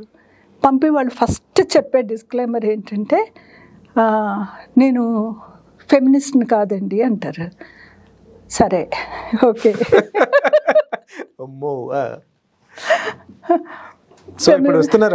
ఫెమినిస్ట్ కాదండి అంటారు. ఓకే, మళ్ళీ కొంచెం మాట్లాడాక, కానీ నేను స్త్రీల పట్లే రాస్తానండి, స్త్రీల గురించే రాస్తానండి అంటారు. అంటే వాద ముద్ర ఎందుకు అనేది బహుశా కాదు, అది కూడా కాదు. నాకు కొంచెం మాట్లాడాక ఫెమినిస్ట్గా అనిపించుకోవడానికి ఏంటి అభ్యంతరమో అన్నాను. ఫెమినిస్ట్ అంటే చాలా సంబంధాలు ఉంటాయనుకుంటారండి అంటదన్నమాట. నాకు అప్పుడు కొంచెం ఆశ్చర్యంగా ఉంటుంది. ఎందుకు ఆశ్చర్యంగా ఉంటుంది అంటే, ఫెమినిజం అనేది ఒక తాత్విక దృక్పథం కదా, ఆ హోల్ దాంట్లో, అందులో అనేక రకాల ఫెమినిజం భావాలు ఉంటాయి. ఫెమినిజం గురించి ఏమాత్రమైనా కొంచెం చదువుకున్నా ఇవి పటాపంచలు అయిపోతాయి. ఒకటి. సెకండ్, థీరీలు చదవకపోయినా ఇంతకుముందు ఫెమినిస్ట్ సాహిత్యం అని వచ్చిన సాహిత్యంలో కొద్ది మందిని చదువుకున్నా వాళ్ళు ఏం మాట్లాడుతున్నారు, ఏం మాట్లాడారు, స్త్రీల పరంగా ఏ ప్రశ్న వేశారు అన్నది అర్థమవుతుంది. అది కూడా చెయ్యకుండా దాని చుట్టూ, ఆ భావజాలం చుట్టూ ఒక నెగిటివ్ ఇది పెట్టుకుంటారు. కానీ మళ్ళీ వాళ్ళకేం కావాల్సి ఉంటుంది, మేము స్త్రీల పరంగా ఉన్నాము, మేము స్త్రీలమే, మేము స్త్రీవాదమే అంటారు అన్నమాట. ఆ కాంట్రడిక్షన్ నాకు మొదట్లో అర్థమయ్యేది. అప్పుడు అలాంటి వాళ్ళకి మీరు ఏం సలహా ఇస్తారు? మీ దగ్గరికి వచ్చి ఒక ముందు మాట వెనక మాట బ్లర్బో రాస్తూ నేను ఫెమినిస్ట్ కాదు జాగ్రత్త అని వార్నింగ్ ఇచ్చి మిమ్మల్ని రాయమని చెప్పినప్పుడు మీరు ఏం చెప్తారు వాళ్ళకి? నేను ఏం చెప్పను, నవ్వుకొని వదిలేస్తారా? అంటే అది వాళ్ళ అభిప్రాయం, కాలం మారిస్తే మారుస్తుంది, లేకపోతే లేదు అనుకుంటా. మీ విషయానికి వద్దాము. ఆధునిక స్త్రీవాది అని చాలా చోట్ల నేను మీ గురించి చదివాను. అట్లా లేబుల్ వేసుకోవడం మీకు ఇష్టమేనా? ఎస్, నేను ఫెమినిస్ట్ని. At the same not only the feminist. Okay. ఎందుకంటే నేను అన్ని విషయాలని అన్ని కోణాల నుంచి రాస్తా. అంటే గ్లోబలైజేషన్లో మొదట వచ్చినవి నా కథలే, అదంతా కూడా నేను మార్క్సిస్ట్ ఫిలాసఫీ నుంచి రాస్తా. అంటే మీరు ప్రపంచీకరణ రాసిన, పట్టణ జీవితం రాసిన, మీరు ఇంకా ప్రకృతికి సంబంధించిన కథలు రాసిన, ఏమి రాసినా కూడా దాంట్లో అంతిమంగా స్త్రీయే ప్రధాన కేంద్రంగా ఉంటుంది. అవును, ప్రొటగనిస్ట్ ఆల్వేస్ స్త్రీ నాకు, అందులో ఏం తేడా లేదు. అయితే ఇక్కడ ఏంటంటే చాలా మంది స్త్రీవాద రచయితలు బాగా రాస్తున్న కాలంలో, అంతకుముందు రాసిన చాలామంది స్త్రీలు, మేము కూడా స్త్రీల పరంగానే రాసాం, మాది స్త్రీవాద సాహిత్యమే, ఇది ఎందుకు గుర్తించరా అని అడిగిన వాళ్ళు కూడా చాలామంది. వాళ్ళందరూ మంచి రైటర్స్, చక్కటి రైటర్స్. కానీ స్త్రీవాద రచయిత్రికి, స్త్రీ ఆత్మతో రాసే రచయితలకి ఒక తేడా ఉంటుంది. స్త్రీవాదం కానీ ఎనీ మైనారిటీ అంటే ఎనీ అస్తిత్వవాదాలు రాసినప్పుడు వాళ్ళు బలంగా ఒక ప్రశ్నను తీసుకొస్తాయి ముందుకి. ఓకే. అంటే యాజ్ ఇట్ ఈస్గా ఉన్న సిచ్యువేషన్ రాయటం కాదు, ఒక ప్రశ్నని ముందుకు తెస్తాయి. ఇక్కడ నేనేంటి అనే ప్రశ్నని అస్తిత్వవాదాలు చాలా బలంగా అడుగుతాయి. ఆ తేడాన్ని ఎందుకు కనిపెట్టలేకపోతున్నారు చాలా మంది? ఆ తేడాన్ని ఎందుకు కనిపెట్టలేరు అంటే డీప్ అండర్స్టాండింగ్ ఉండాలి ఏ వాదం పట్ల అయినా సరే. ఇదంతా మంచి, ఇదంతా చెడు, ఆ బ్లాక్ అండ్ వైట్లో చూడకూడదు. నువ్వు సమాజాన్ని చూడాలి, మన అనుభవాలు చూడాలి, దాని ముందు అంతకుముందు వచ్చిన థీరీలను అర్థం చేసుకోవడానికి మనం చదువుకోవాలి, లేదా కథలు చదవాలి, సాహిత్యం చదవాలి. అప్పుడే మనకి ఆ ప్రశ్న అనేది అర్థమవుతుంది. ఏ వాదానికైనా అది తప్పదు. స్త్రీవాదం చాలా డెవలప్మెంట్ తీసుకొచ్చింది, చాలా విషయాల్ని పురుష సమాజం లేకపోతే స్త్రీవాదం పురుషులకి సంబంధించింది, లేకపోతే పురుషులు మాత్రమే అర్థం చేసుకోవాలని కాదు కదా, స్త్రీవాదం తోటి స్త్రీలు కూడా అర్థం చేసుకోవాల్సిన పరిస్థితులు ఏర్పడ్డాయి. బట్ అనేక విషయాల గురించి ఓపెన్ గా మాట్లాడుతూ ఉన్నారు ఇవాళ కాలంలో. కానీ ఇప్పటికీ కూడా ఈ తరం జెన్జీ అనే తనం ఒకటి ఏదైతే ఉందో, ఈ మధ్య కాలంలో కడలి అమ్మాయి ఏదో స్త్రీలకు ఇల్లు లేదు అని అంటే విపరీతమైన ట్రోలింగ్ చేసి పడేశారు. వాళ్ళకి అర్థం కావట్లేదా, లేకపోతే ఈ అమ్మాయి అర్థమయ్యేటట్టు చెప్పలేకపోయిందనే ఆ ఇష్యూలో మీ కామెంట్ ఏంటి? అంటే ఈ కాలం ఏదైతే ఉందో ఇప్పుడు ఆ ఇంటి గురించి చాలా సాహిత్యం వచ్చింది ఇంతకు. అవును, నేను కవన శర్మ కథనే ఇప్పుడు కథ కింద చూస్తాను. నాది అమ్మకో ఇల్లు కథ ఉంది. ఇట్లా చాలా మంది పాత విషయమే చెప్పారు. అయితే ఆ విషయాల మీద ఎందుకు ట్రోలింగ్ వస్తుంది అంటే, ప్రస్తుతం ఏంటంటే ప్రతిదాన్ని వైరల్ చేయటం, ట్రోల్ చేయటం అదొక కాలక్షేపం ఉంది. సో దాంట్లో ఏం లేదు, అమ్మాయి చెప్పిన దాంట్లో ఏం తప్పు లేదు, అది ట్రోలింగ్ మెటీరియల్ కాదు, అంతేనా? ట్రోలింగ్ మెటీరియల్ కాదు, దేన్నైనా ట్రోల్ చేయగలరు. ఇప్పుడు ఇది కూడా తీసుకెళ్ళి ట్రోల్ చేయగలరు, చేయాలనుకుంటే ఏదైనా వైరల్ చేయగలరు. ఇదంతా అంటే ఎవరైనా, ఏ అమ్మాయి అయినా సరే అన్నెసరీ విషయాలు ఎందుకు మాట్లాడతారండి? వాళ్ళ అనుభవాల నుంచి, వాళ్ళ చూపు నుంచే కదా మాట్లాడతారు. అందులో యాక్సెప్టెన్సీ రావాలని మాట్లాడతారు. ఎవరైనా సరే దాన్ని ఆమోదించాలి, దీన్ని ఇట్లా ఆలోచించాలని మాట్లాడతారు. తను అలా మాట్లాడటం వల్ల చాలామంది ఆలోచనలో పడతారు. That's nice. Very good, very good. తర్వాత స్త్రీవాదం అనగానే స్త్రీవాదులంతా ముఖ్యంగా, అంటే మీ విషయంలో కూడా అలాంటి విమర్శలు వచ్చి ఉండొచ్చు, వీళ్ళు కేవలం లైంగిక స్వేచ్ఛను మాత్రమే కోరుకుంటారు, లైంగిక స్వేచ్ఛను కోరడమే స్త్రీవాదంగా వీళ్ళు చలామణి చేస్తూ ఉన్నారు అనే విమర్శలు మీ మీద రాలేదా? ఇందాక నేను చెప్పాను కదా, మేము స్త్రీవాదులం మాది స్త్రీవాద రచన కాదండి అండం కూడా ఈ చట్టం నుంచే వస్తూ ఉంటుంది. అలాంటి ముద్రల నుంచి ఎలా తప్పించుకోవాలి అని? ఎందుకు తప్పించుకోవాలి అవసరం లేదా? బట్ దాంట్లో మీరు అలాంటి విమర్శలు వచ్చినప్పుడు కేవలం లైంగిక స్వేచ్ఛనే ఎక్కువగా అడుగుతారు, అదే స్త్రీవాదం అని అంటారు. అంటే ఏమవుతుందంటే, ఏ కాలమైనా సరే లైంగికత్వం అన్నది చాలా ఆకర్షిస్తుంది. స్త్రీ పురుష సంబంధాలు ఇప్పుడే కాదు, ఇంకొన్ని సంవత్సరాలు పోయినా వాటి చుట్టూ ఒక మాయ, ఒక ప్రశ్న, సరికొత్త ప్రశ్న చలం దగ్గర నుంచి మొదలు పెడితే ఆ మిత్, లేకపోతే దాని చుట్టూ ఉండే బలమైన ఆకర్షణ ఉంటుంది, కోపం ఉంటుంది, ఈ సాంప్రదాయాన్ని మనమే నిలబెట్టాలన్నది ఉండి మాట్లాడుతూ ఉంటారు. యాక్చువల్గా స్త్రీవాదులు రాసిన సాహిత్యాన్ని ఎవరైనా కూర్చొని పారాయణం చేస్తే,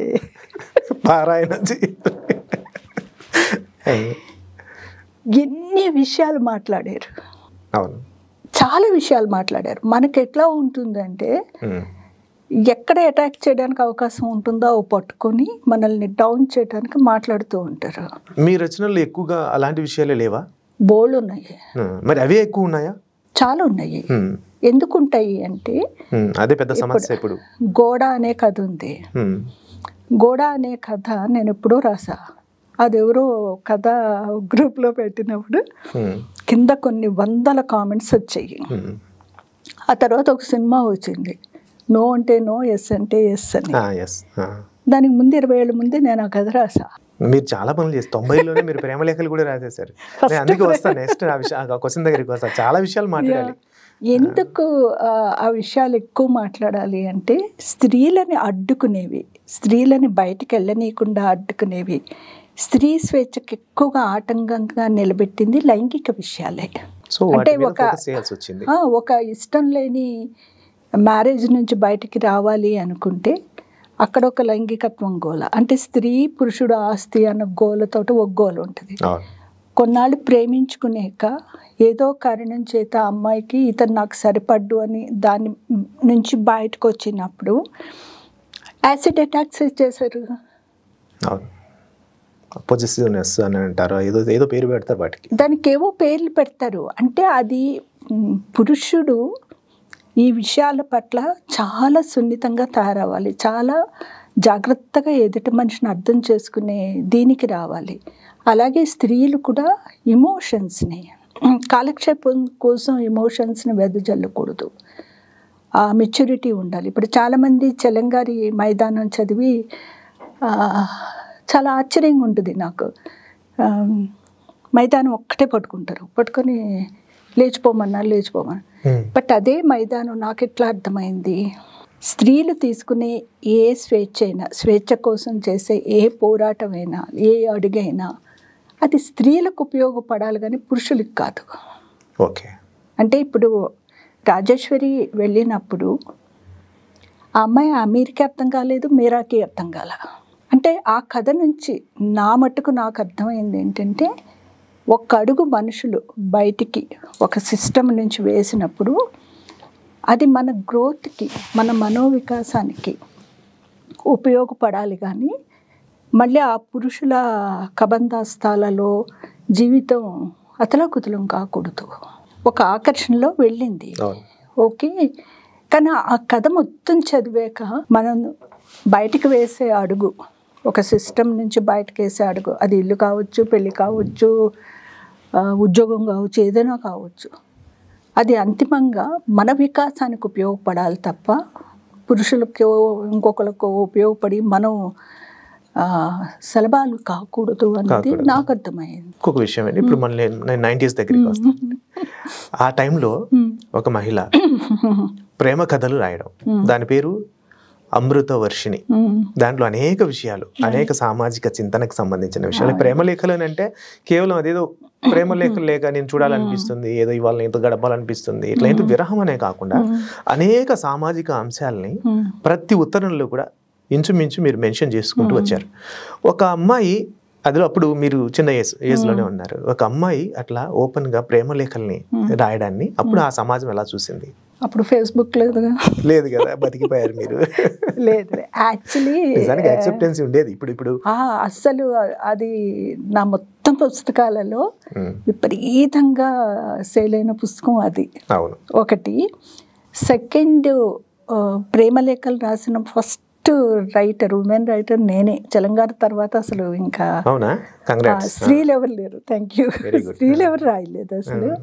భయం కదా ఒక అమ్మాయి ప్రేమలేఖలు బయటికి ఎలా రిలీజ్ చేస్తారు? అది ఎట్లా వచ్చిందంటే, ఆంధ్రజ్యోతి వాళ్ళు ప్రేమలేఖల పోటీలా పెట్టారు. నా జీవితంలో ఓ ప్రేమలేఖ రాసి దానికి పంపించి, అప్పుడు పురాణం గారు ఎడిటర్, దానికి ప్రైజ్ వచ్చింది. అది చూసి మయూరి వాళ్ళు ఏమడిగినారంటే, మాకు కాలం రాయండి ప్రేమలేఖలతో అన్నారు. అప్పటికి నేను రాసి పెట్టుకుంటూ ఉంటానని చెప్పినాను కదా, ఆ దొంతర మొత్తం వాళ్ళకి ఇచ్చేసా. వాళ్ళు అది వేశారు. సో అవి వాళ్ళు వేశారు. తర్వాత అదే నా మొదటి పుస్తకంగా వచ్చింది. దానివల్ల ఏమైందంటే చాలామంది నాకు మొన్న అభిమానులు ఏర్పడ్డారు, బోల్డ్ మంది అసలు విపరీతంగా వచ్చారన్నమాట. ఎందుకంటే అందులో మీరు చెప్పినట్టు అనేక విషయాలు ఉంటాయి. అందులో శ్రీశ్రీ గారి పాట ఉంటుంది, పోయిట్రీ ఉంటుంది, సామాజిక విషయాలు ఉంటాయి. అసలు ఒక ప్రేమలేఖ ఒక విమెన్ ఇట్లా రాయగలదా అన్నది కూడా చాలా ఆశ్చర్యపోయిన సందర్భాలు ఉన్నాయన్నమాట. నాకు మొన్న అది చాలా ఇష్టమైన, నా మొదటి పుస్తకంగా రాసినప్పుడు ఒక పత్రికలో వాళ్ళు అందరితో రాయిస్తున్నప్పుడు అడిగినప్పుడు చాలామంది కాల్ చేసి, ఏమండి మీ పుస్తకంలో లెటర్స్ నేను మా ఆవిడకి రాశాను, మా పెళ్ళయిందండి, పెద్ద పెద్ద వాళ్ళే చెప్పారు అవుతా. సో నువ్వు బాగా రాస్తున్నావు అంటే, ఇప్పుడు చెప్తుంటాను అవన్నీ కుప్పిల పద్మ రాసినవి నేను రాశానని చెప్పాను. So it's very beautiful memory అండి నాకు. వ్యభిచారానికి లైసెన్స్ ఉండాలి అనే ఒక ప్రతిపాదన కూడా మీ లెటర్లో చేశారు. ఇప్పటికీ మీరు అదే ఆలోచనతో ఉన్నారా? ఎస్ అండి. ఎందుకు అదే ఉంటుంది అంటే, ఇప్పుడు నేను కలకత్తా వెళ్ళినప్పుడు సోనాగచ్చి ఏరియా చూశాను. అసలు ఆశ్చర్యపోతాం మనం. రెడ్ లైట్ ఏరియాస్ ఇక్కడ ఉన్నప్పుడు అది తీసేసినప్పుడు కూడా నేను ఆ స్త్రీలతో పనిచేసా. వాళ్ళు ఉన్నారు అక్కడ, అట్లాంటి ఒక ఏరియా ఉంది అని అనుకున్నప్పుడు వాళ్ళకొక రక్షణ అవసరం ఖచ్చితంగా. ఎందుకు అవసరము అంటే, హెల్త్ విషయాలు, వాళ్ళ మీద జరిగే క్రైము, వాళ్ళ పిల్లలు సేఫ్టీ, వాళ్ళకి రిహాబిలిటేషన్ ఇచ్చి వాళ్ళని మామూలు జీవితాల్లోకి తీసుకొచ్చే పరిస్థితులు ఉంటే ఇంకా బాగుంటుంది. ఇట్లాంటివి వాళ్ళ మీద ఫోకస్ పెట్టాలి. వాళ్ళు ఎందుకు వెళ్తారు? సమాజం వల్లే కదా వెళ్తారు. కానీ ఇప్పటికి కూడా ప్రభుత్వాలు, నాకు తెలిసి అది మీరు రాసి 30 ఏళ్ళు అయిందా? అయిందండి. ఇప్పటికి కూడా ప్రభుత్వాలు ఆ దిశగా ఏమి ఆలోచిస్తున్నట్లేవుగా. కొన్ని విషయాలు పట్టించుకోవటానికి ఇబ్బంది ఉంటుంది. ఎందుకు ఇబ్బంది ఉంటుందంటే ముందు అది ఉందని యాక్సెప్ట్ చేయాలి. సరే, ఇంకోటి ఏంటంటే మీ కవిత్వం అంతా చదివాను, దాని నిండా ప్రేమ. తర్వాత మీరు రాసిన మొదటి ప్రేమ కవితల్లో కూడా ఈ స్త్రీ పురుష సంబంధాలకు సంబంధించిన కథల్లో కూడా స్త్రీ ఎప్పుడు ప్రేమను వెతుక్కుంటూ ఉంటుంది. ఈ ప్రేమకు సంబంధించిన అన్వేషణ ఈ 40 ఏళ్లలో ముగిసిందా? ఇంకేమైనా కావాలా? ఇంకా ఉందా అన్వేషణ? ప్రేమ అన్వేషణ ఎప్పుడు ముగియదండి, ఎవరికి ముగియదు. ఏమర్థం చేసుకున్నారు ప్రేమని? అంటే మీరు జనాల్లో చెప్తున్నారు అంటే ఎందుకంటే దానికి బహుముఖాలు కదా. అవును. కుప్పిలి పద్మ ఒక ఇంత సీనియర్ రచయిత్రిగా ప్రేమకి ఇది అని చెప్పడానికి ఏదైనా ఉందా? ఇంత అన్వేషణ తర్వాత ఏదైనా ఒక నమూనాకు వచ్చారా అని? యాక్చువల్లీ మహిళ చైత్ర క్యారెక్టర్ ఉంటుంది. నన్ను చాలామంది అడుగుతారు అలాంటి అబ్బాయి ఎక్కడైనా ఉన్నారా అని. ఉంటే అది ఎందుకు రాసుకుంటానంటాను నేను. చైత్ర అనే అబ్బాయి, ఓకే, చైత్ర అనే క్యారెక్టర్ ఉంటుంది అడుగుతా. అంటే నా కథలన్నిట్లో అబ్బాయిలు చాలా బాగుంటారు. వాళ్ళు ఇంత అది ప్రేమగా ఉంటారు. వాళ్ళు సిచ్యుయేషన్స్ ఎట్లా ఉన్నా మోహంగా ఉంటారు, ప్రేమగా ఉంటారు, డెలికేట్గా ఉంటారు. మంత్రనగర్ సరిహద్దుల్లో ఒక ప్రేమ కథ ఉంటుంది నాది. అది అమ్మాయిలు చాలామందికి ఇష్టమైన కథ అన్నమాట. ఇట్లా ఒక అబ్బాయి అంటే బాగుంది కథ అని. అయ్యా మాకు ఒక మంత్రనగరి అంటే గుర్రం ఎక్కి వచ్చే రాజకుమారుడి కంటే కూడా పునాగ పువ్వుల్ని ఇష్టపడే ఒక కుర్రవాడిని ఎక్కువ ఇష్టపడతాం. మంచి వాక్యం. అది నిజానికి నేను అడుగుతున్నాను మామూలుగానే, ఇట్లాంటి అంటే మీరు ఏ పాత్రలను అయితే సృష్టించారో అలాంటి అబ్బాయిలు మీ జీవితంలో ఎప్పుడైనా కనబడ్డారా? కంప్లీట్గా కనబడలేదండి. ఎక్కడైనా కొద్ది ఎలిమెంట్ ఉంటుంది, చిన్న ఎలిమెంట్ ఉంటుంది. మేబీ మానవ స్వభావంలోనే స్త్రీలకున్నంత భావుకత, డెలికేట్గా ఉండటము పురుషుల్లో తక్కువ ఉంటుంది అనుకుంటా.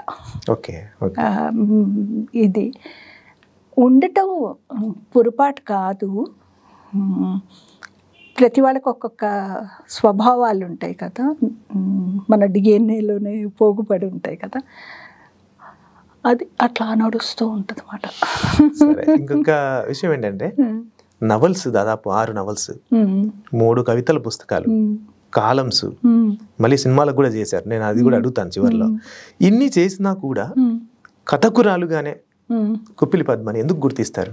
ఎందుకంటే నేను అనుకోవటం దాదాపు చాలా సబ్జెక్ట్స్ మీద కథకు సంబంధించిన ఏస్థెటిక్స్తో ఒక కొత్త ప్రతిపాదనతో, కొత్త చూపుతో నావి చాలా కథలు ఉన్నాయి.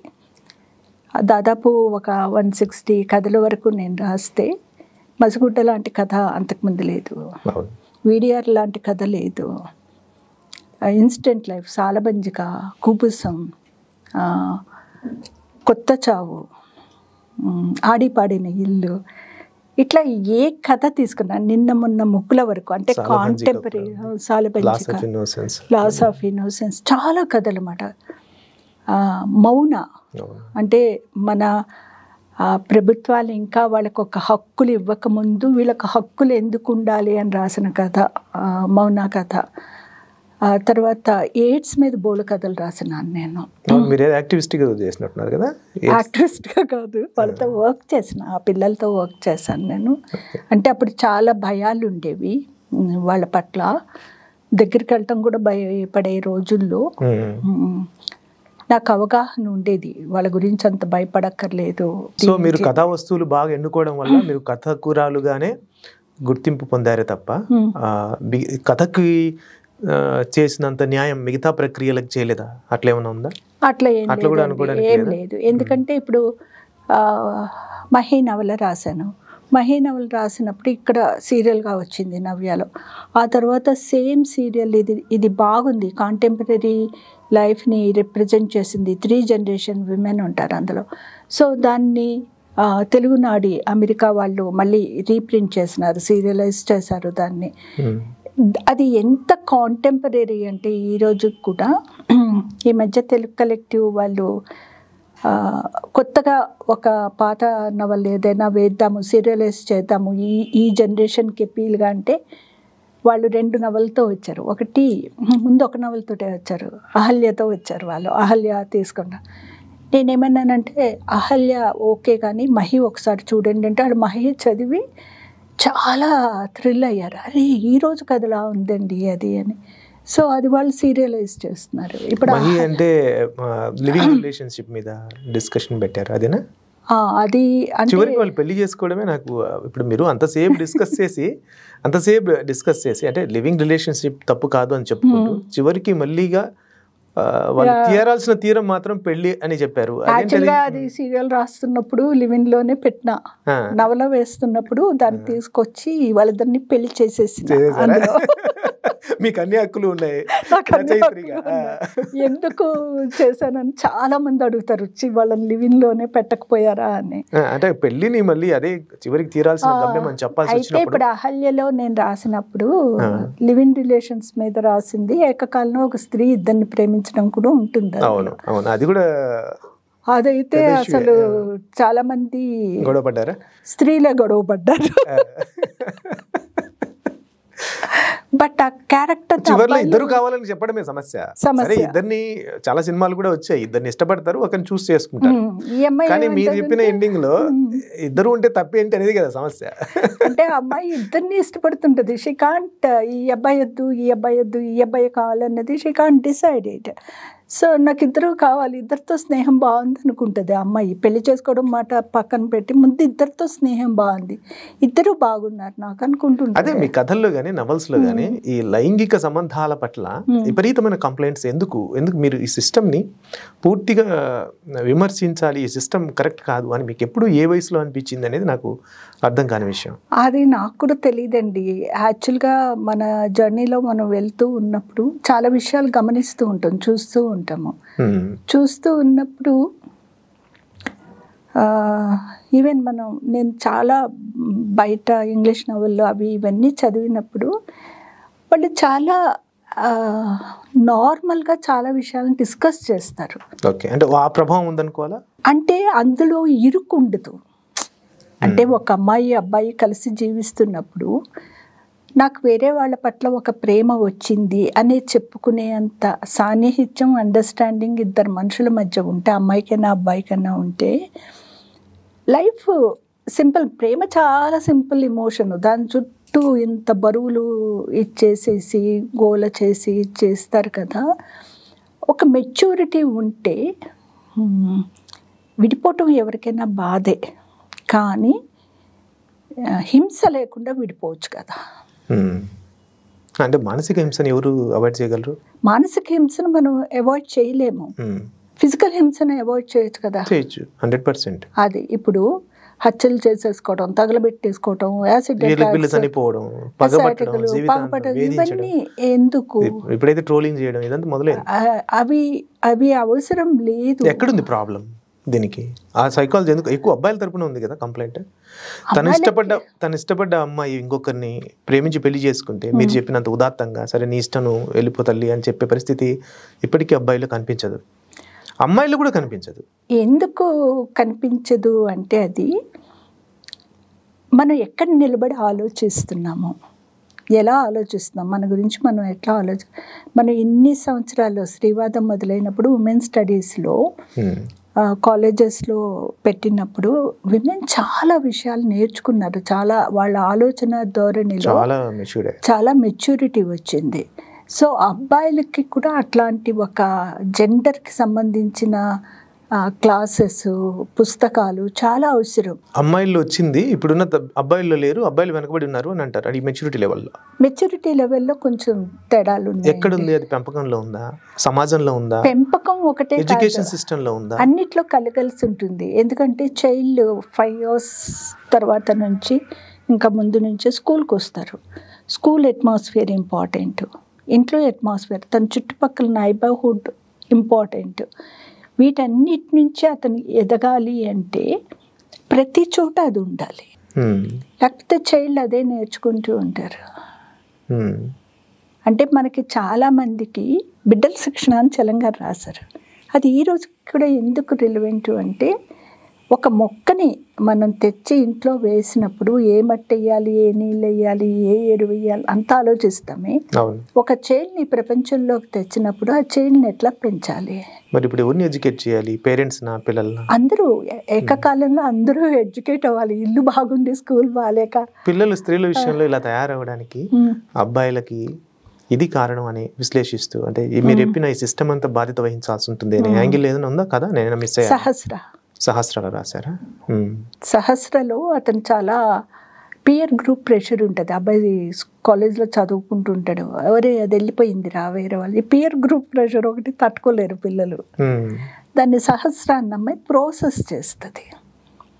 అంటే ఇప్పుడున్న పిల్లలందరికీ కూడా అంటే నేను పెరిగొచ్చిన దానికి మీరు పెరిగొచ్చిన తర్వాతకి ఇప్పటికీ టెక్నాలజీ చాలా పెరిగిపోయినప్పుడు పిల్లలకి మనం ఎన్ని విషయాలు నేర్పించాల్సిన పరిస్థితి వస్తుందంటే పాజ్ అనేది నేర్పించాలి.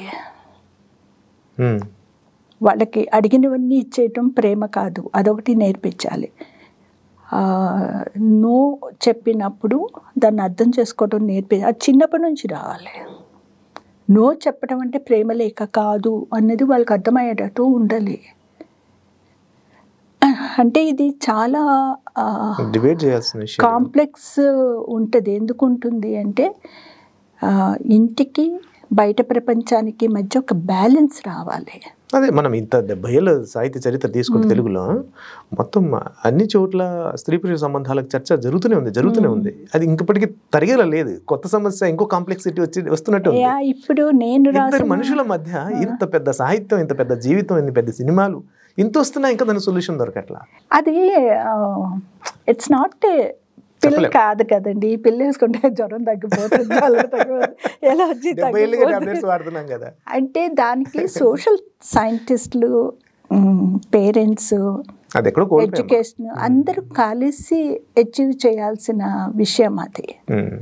తర్వాత మంది చాలా అసమానతల సొసైటీ. అందరికీ ఒకే రకమైన ఎడ్యుకేషన్ ఉండదు, అందరికీ ఒకే రకమైన పేరెంటింగ్ ఉండదు, అందరికీ ఒకే రకమైన ఉండదు. మొన్న నేను వెంకటరెడ్డి గారిని ఇంటర్వ్యూ చేశాను, ఎంబీ ఫౌండేషన్. ఆయన చెప్తున్నారు, అమెరికాలో అంట ఉన్నవాడు లేనివాడు, పెద్ద కులం చిన్న కులం ఇవన్నీ కాకుండా అందరూ ఒకే స్కూల్లో చదవాల్సిందేనట. మస్ట్ వీధిలో ఒక స్కూల్ ఉంటుంది, ఆ వీధిలో ఉన్న పిల్లలందరూ అందులోనే. అంటే మన బ్యాంకులోకి వెళ్తే ఏ బ్రాంచ్కి ఆ బ్రాంచ్ ఉంటుంది కదా, ఆ విధంగా అని చెప్తే నాకు బాగా నచ్చింది కాన్సెప్ట్. అంటే ఒకటి మన education system equal education opportunities ఇవ్వాలి. తర్వాత పిల్లలకి అట్మాస్ఫియర్లో అంటే వాళ్ళ పరిస్థితులు వాటి నుంచి వెళ్ళటానికి ఇల్లు ఎంత ఇంపార్టెంట్, బయట సమాజం కూడా అంతే ఇంపార్టెంట్. సరే, మనం నిజానికి జంప్ అయ్యాం ఇక్కడ, మహి దగ్గర జంప్ అయ్యి ఈ డిస్కషన్కి వచ్చాం.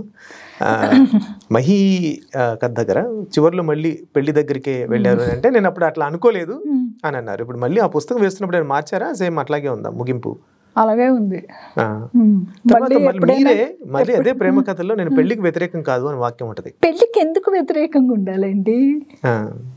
ఎవరు పెళ్లికి వ్యతిరేకంగా ఏంటంటే నా పాయింట్, మీరు ఒక చోట ఏంటంటే ఎవరైనా సరే ఈ సమాజంలో రకరకాల పద్ధతుల్లో ఉండాలనుకుంటారు. లివింగ్ ఉండొచ్చు, పెళ్లి చేసుకొని ఉండొచ్చు, సిచ్యుయేషనల్ ఉండొచ్చు, వాళ్ళ ఇష్టం, అది వాళ్ళ చాయిస్. కాకపోతే ఆ చాయిస్లో హింస ఉండకూడదు. ఓకే, వాళ్ళిద్దరి మధ్య హింస లేనప్పుడు, వాళ్ళిద్దరికి ఇష్టమైనప్పుడు, ఒక నైబర్గా ఉన్న నేను లేకపోతే ఒక కలీగ్గా ఉన్న వాళ్ళు ఎందుకు వాళ్ళ మీద ప్రెషర్ పెట్టాలి? As long as they are happy. అంటే అమ్మాయి అయినా అబ్బాయి అయినా హింస లేని సిచ్యుయేషన్లోకి వెళ్ళాలి. ఎవరు ఏ సిస్టంలో ఉన్నా సరే ఈక్వల్గా వాళ్ళకి రైట్స్ ఉండాలి, ప్రొటెక్షన్ ఉండాలి. ఇప్పుడు నేను ఫస్ట్లో ఇల్లీగల్ కథ రాసిన అప్పటికి లివింగ్ వాళ్ళకి ఏ రైట్స్ లేవు. అప్పుడే రాశారు మీరు కదా, ఇల్లీగల్, కథ పేరే ఇల్లీగల్. అసలు అది మన లాయర్ చంద్రశేఖర్ గారు ఫస్ట్ చదివారు. ఆయన బిహోర్ గుంటూరు ఆయన పబ్లిషింగ్కి ముందే చదివారు. చదివి అసలు ఇవ్వాలి కదా, కరెక్టే కదా, వీళ్ళకి ఇవ్వాలి కదా రైట్స్ అన్నారు ఆయన. ఇప్పుడు వచ్చాయి కదా. మౌన రాసినప్పుడు ఎల్జిబిటిక్యూ వాళ్ళకి అసలు ఏమి లేవు, హక్కులు లేవు. నేను ఆ కథని ఎందుకు హక్కులు ఉండాలి అని రాసా. అంటే అప్పటి వరకు ఎవరైనా ఏమైనా వాళ్ళ గురించి మాట్లాడితే ఓన్లీ లైంగికత్వం గురించి మాట్లాడేవాళ్ళు. నేనేమంటానంటే ఇద్దరు మనుషులు కలిసి ఒక ఇంట్లో ఉన్నప్పుడు వాళ్ళు ఉద్యోగాలు చేసుకుంటారు, ఏదో ఒక వృత్తిలో ఉంటారు, వాళ్ళు వంటలు చేసుకుంటారు, లైక్ ఎనీ అదర్ కపుల్ వాళ్ళు బ్రతుకుతూ ఉంటారు. వాళ్ళకి హక్కు ఇవ్వాలి కదా. ఇంత దురదృష్టి ఎట్లా మేడం? మీరు ఇంకొక విషయం కూడా ఏంటంటే ప్రపంచీకరణ మన బెడ్రూమ్లో కూడా రాబోతోంది అని మీరు, దాని ప్రభావాలన్నీ బెడ్రూమ్ దాకా కూడా రాబోతున్నాయి, అంత సులువుగా లేదు, పై లేయర్స్ లో ప్రపంచీకరణ చూడడానికి లేదని అందరికన్నా ముందు చెప్పారు మీరు. ఇంత దురదృష్టి అంటే వీళ్ళకి హక్కులు ఉండాలి అని చెప్పడం, లేదా లివింగ్ రిలేషన్షిప్లో ఉన్న వాళ్ళకి కూడా హక్కులు ఉంటాయి అని చెప్పడం, తర్వాత ప్రాస్టిట్యూషన్ని ఒక వృత్తిగా మార్చాలని చెప్పడం, మీరు పెట్టిన ప్రపోజల్స్ అన్ని కాలక్రమంలో మెల్లమెల్లగా సమాజం కూడా యాక్సెప్ట్ చేస్తుంది. కానీ అందరికన్నా ముందు వీటన్నిటిని పసిగట్టి ఒక దురదృష్టితో చెప్పే మెచ్యూరిటీ ఎట్లా సాధించారు మీరు? ఒకటి అబ్జర్వేషన్ అండి నాకు. నేను ఏ మనిషి పరిచయం అయినా, ఎవరి గురించి విన్నా నాకు ఒక లోతైన ఆలోచన ఉంటుంది. అందులో ఉన్న విశాలము ఇరుకు కూడా అర్థమవుతూ ఉంటాయి. అర్థం చేసుకోవడానికి కూడా ప్రయత్నిస్తాను నేను. సపోజ్ అక్కడ ఒక వేదన ఉంటే ఏం చేస్తే ఈ వేదన పోతుంది, సంతోషం ఉంటే ఇంకా ఏం చేస్తే ఈ సంతోషం రెట్టింపు అవుతుంది, ఈ ఆలోచన ఒకటి ఉంటుంది. ఒక మార్పు ఎక్కడైనా వచ్చినప్పుడు దాని పర్యవసానం ఈరోజు ఇట్లా ఉంది, ముందు ముందు ఇది ఎట్లా వెళ్తుంది అన్నది కూడా నాకు ఒక రచయితకి కావాల్సిన లక్షణం అది. దానికి ప్రధానమైన కారణం నేనేమనుకుంటానంటే రకరకాల అంటే సోషో ఎకనామిక్గా వస్తున్న అనేక, మీకు తెలుసా నేను బడ్జెట్ కూడా కూర్చొని శ్రద్ధగా చదువుతా, పేపర్ చూస్తా, బడ్జెట్ని వింటా. ఈరోజు ఇక్కడ మొదలుపెట్టింది రేపు ఎక్కడికి వెళ్తుంది ఇది నాకు ఉంది. అది ఎట్లా ఉందో నాకు తెలియదు కానీ ఉంది.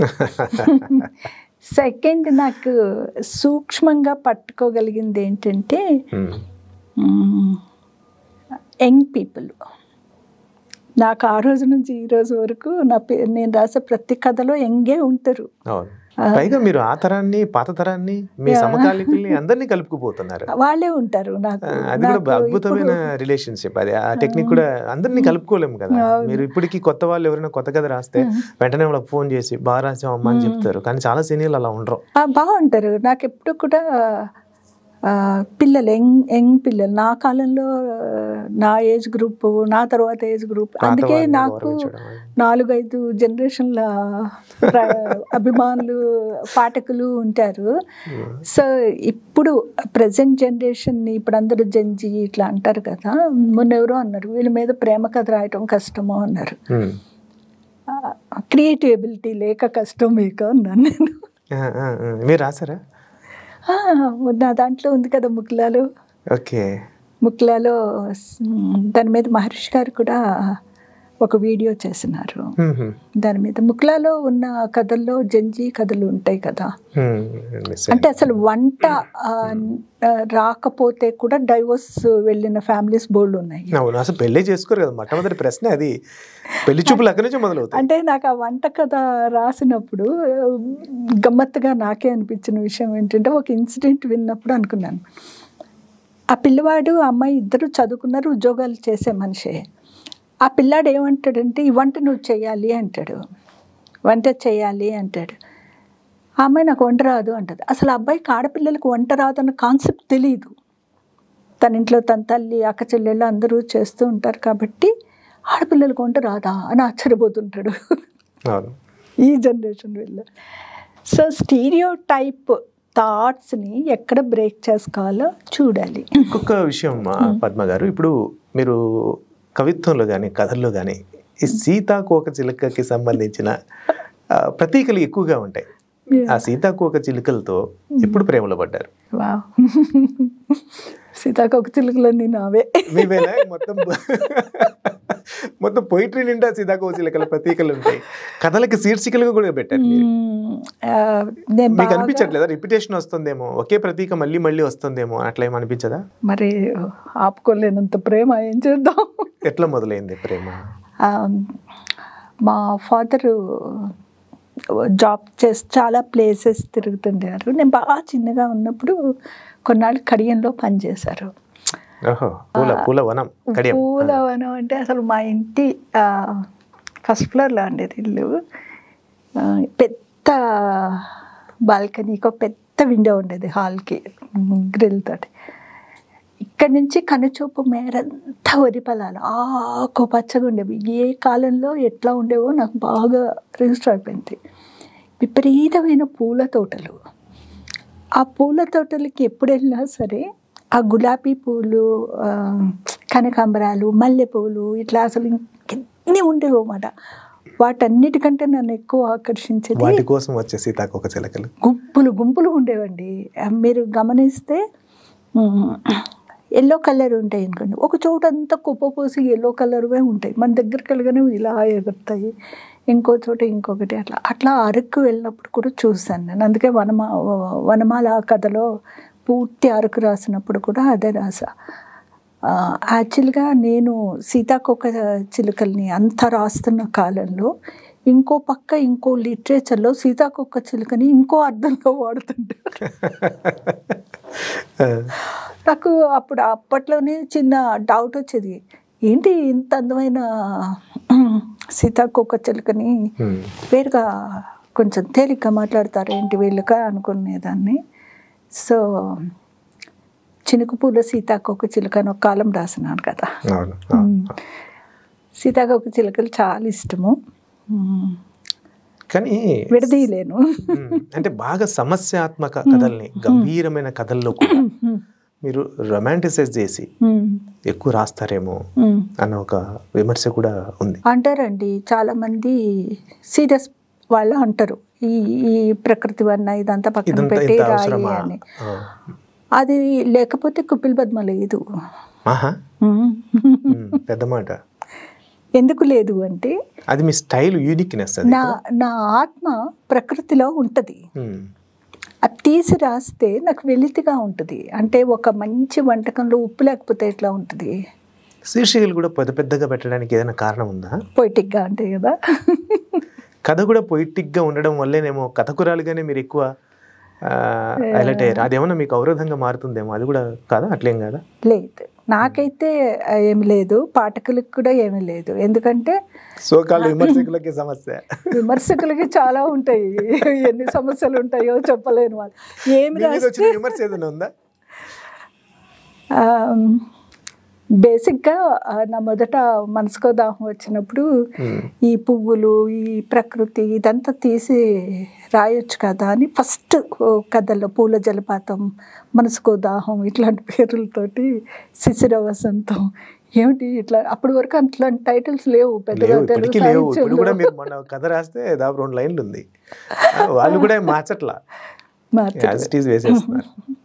సో దాన్ని నేను అసలు అవి తీసేస్తే ముందు నాకు విమర్శ మాట పక్కన పెట్టండి, ముందు నాకు సాటిస్ఫాక్షన్ ఉండదు. నా క్రియేటివ్ సాటిస్ఫాక్షన్ అక్కడ ఉంది నాకు. పత్రికలో ఒకసారి ఇట్లానే ఒక కథ రాసి ఓ పెద్ద టైటిల్ పెట్టి పంపిస్తే వాళ్ళు, మన కె శ్రీనివాస్ గారు ఉన్నారు, ఒకటి పెట్టారుగా, వెళ్ళి అడిగారండి ఇంత పెద్ద పెట్టచ్చు అన్నారంట. ఆయన కూడా నాకు కథకి టైటిల్ సజెస్ట్ చేశారు, చెలిగే ఇష్క్ కా జమానా అనే టైటిల్ సజెస్ట్ చేస్తున్నారు. అది ఇంత టైటిల్ ఉంటుంది. సో ఇప్పుడు అది కూడా అంటే మంచి కథకి టైటిల్ అంటే 2 అక్షరాలే ఉండాలి, 3 అక్షరాలే ఉండాలి. ఇట్లా కొంతమంది కొన్ని ప్రమాణాలని పూర్తిగా ఫిక్స్ చేసేసారు. దాన్ని దాటి మీరు ఎవరు ఏమైనా రండి, 1 hour రాయాల్సిందే, పెద్ద టైటిల్ పెట్టాల్సిందే అని కుప్పిల్ పద్మ భీష్మించుకుని కూర్చుండింది. అది నాకు సహజంగా వచ్చింది. మేబీ నేను కొన్ని విషయాలకి లొంగను అనుకుంటా మానసికంగా. అందులో ఏంటంటే నాకు ఎవరైనా ఒక సబ్జెక్ట్ రాస్తే మళ్ళీ ఆ సబ్జెక్ట్ మీద కథ రాయాలని ఉండదు. మీరు రాస్తే మీరు అట్లా రిపిటేషన్స్ ఉన్నాయి మీ కథల్లో. నా కథలో నేనే చెప్తున్నాను, ఎందుకంటే చదివాను నేను మిమ్మల్ని చేసుకుంటా. కానీ ఇంకొకరిని కాపీ మిమ్మల్ని మీరు కాపీ కొట్టుకోవడం కూడా తప్పే కదా. తప్పేం లేదు, ఎందుకంటే కొత్తగా ఏదో చెప్తున్నాను అందులో. ఇప్పుడు మీరు రాసిన కథలు ఉంటాయి, భలే ఉంది అనుకుంటాను కానీ మళ్ళీ అది పట్టుకొని రాయను. బట్ నా కథల్ని తీసుకొని సబ్జెక్ట్స్ని తీసుకొని చాలామంది రాస్తుంటారు. రాయొచ్చు, ఎందుకు రాయొచ్చు అంటే మళ్ళీ అందులోంచి నువ్వు కొత్తగా ఏమైనా చెప్తుంటే పాయింట్ రాసుకోవచ్చు మనము. అది ఒకటి. సెకండ్, వితౌట్ పోయిటిక్ భావకత్వం లేకుండా నా మనసు లేదు, సో నేను రాయలేను అంతే. కానీ చాలా బాగుంటాయి.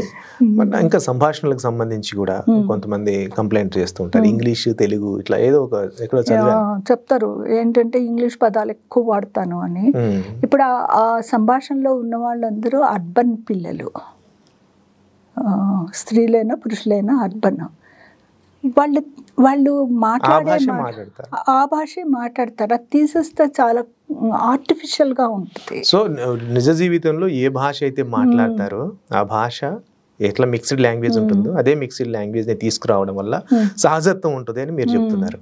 మరి పేర్ల విషయంలో ఎందుకు ఆ జాగ్రత్త పాటించారు అనేది నాకు డౌట్. ఎందుకంటే పేర్లన్నీ మీవి దర్శన్ అని లేకుంటే ఇంకా ఇట్లాంటి పేర్లు రకరకాల పేర్లు రాసుకున్నాను కానీ మనకి బెంగాల్ అంటే చాలా ఇష్టం అండి. బెంగాల్ అలాంటి పేర్లు నిజ జీవితంలో నాకు తెలిసి రేర్ గా ఉంటాయి. చాలా అద్భుతమైన అంటే కొత్త పేర్లు అవన్నీ. అంటే అవి వాస్తవికత అడ్డం కాదా? కాదు. ఎందుకు కాదు అంటే ఇప్పుడు మీరు పెట్టుకుంటున్న పిల్లల పేర్లు చూడండి, నేను 20 ఏళ్ల క్రితమే నా క్యారెక్టర్లకు పెట్టా. అవును, దర్శన్ అనే పేరు నాకు బాగా నచ్చింది. దర్శన, ద లాస్ ఆఫ్ ఇన్నోసెన్స్ లో అమ్మాయి పేరు దర్శన, సలీలు, దర్శన. నిజ జీవితంలో అలాంటి పేర్లు ఉండవుగా? ఎందుకు ఉండవు, బోల్ మంది ఉంటాయి. మన ఏదో సినిమాలో కూడా దర్శన అని పెట్టారు. సో అట్లా అంటే ఒకటి అది సీరియస్ గానే నా కథల మీద చాలా మంది చెప్తారు అన్నమాట. ఏమని అంటే ఈ పేర్లు అవేగా ఉండటం వల్ల, తెలుగుతనానికో మరొక దానికో అవేగా ఉండటం వల్ల, లేదా ఇంగ్లీష్ పదాలు ఎక్కువ వాడటం వల్ల కనెక్ట్ తక్కువ ఉంటుందేమని విమర్శకులు చెప్తారు. నా పాఠకులు ఎప్పుడు చెప్పరు. లేదా ప్రాబ్లం ఉంది, ఎందుకంటే కొత్త పేరుని గుర్తు పెట్టుకోవడం కష్టం కాబట్టి కథ గుర్తుంటుంది, ఇది రిజిస్టర్ కాదు. ఇప్పుడు పరిమళ కళలది ఏ పరిమళం ఉందంటే పరిమళ గుర్తున్నంతగా తేయాకు, మరలా తేయాకు తోటల్లోకి కమ్లీ పేరు గుర్తుండదు.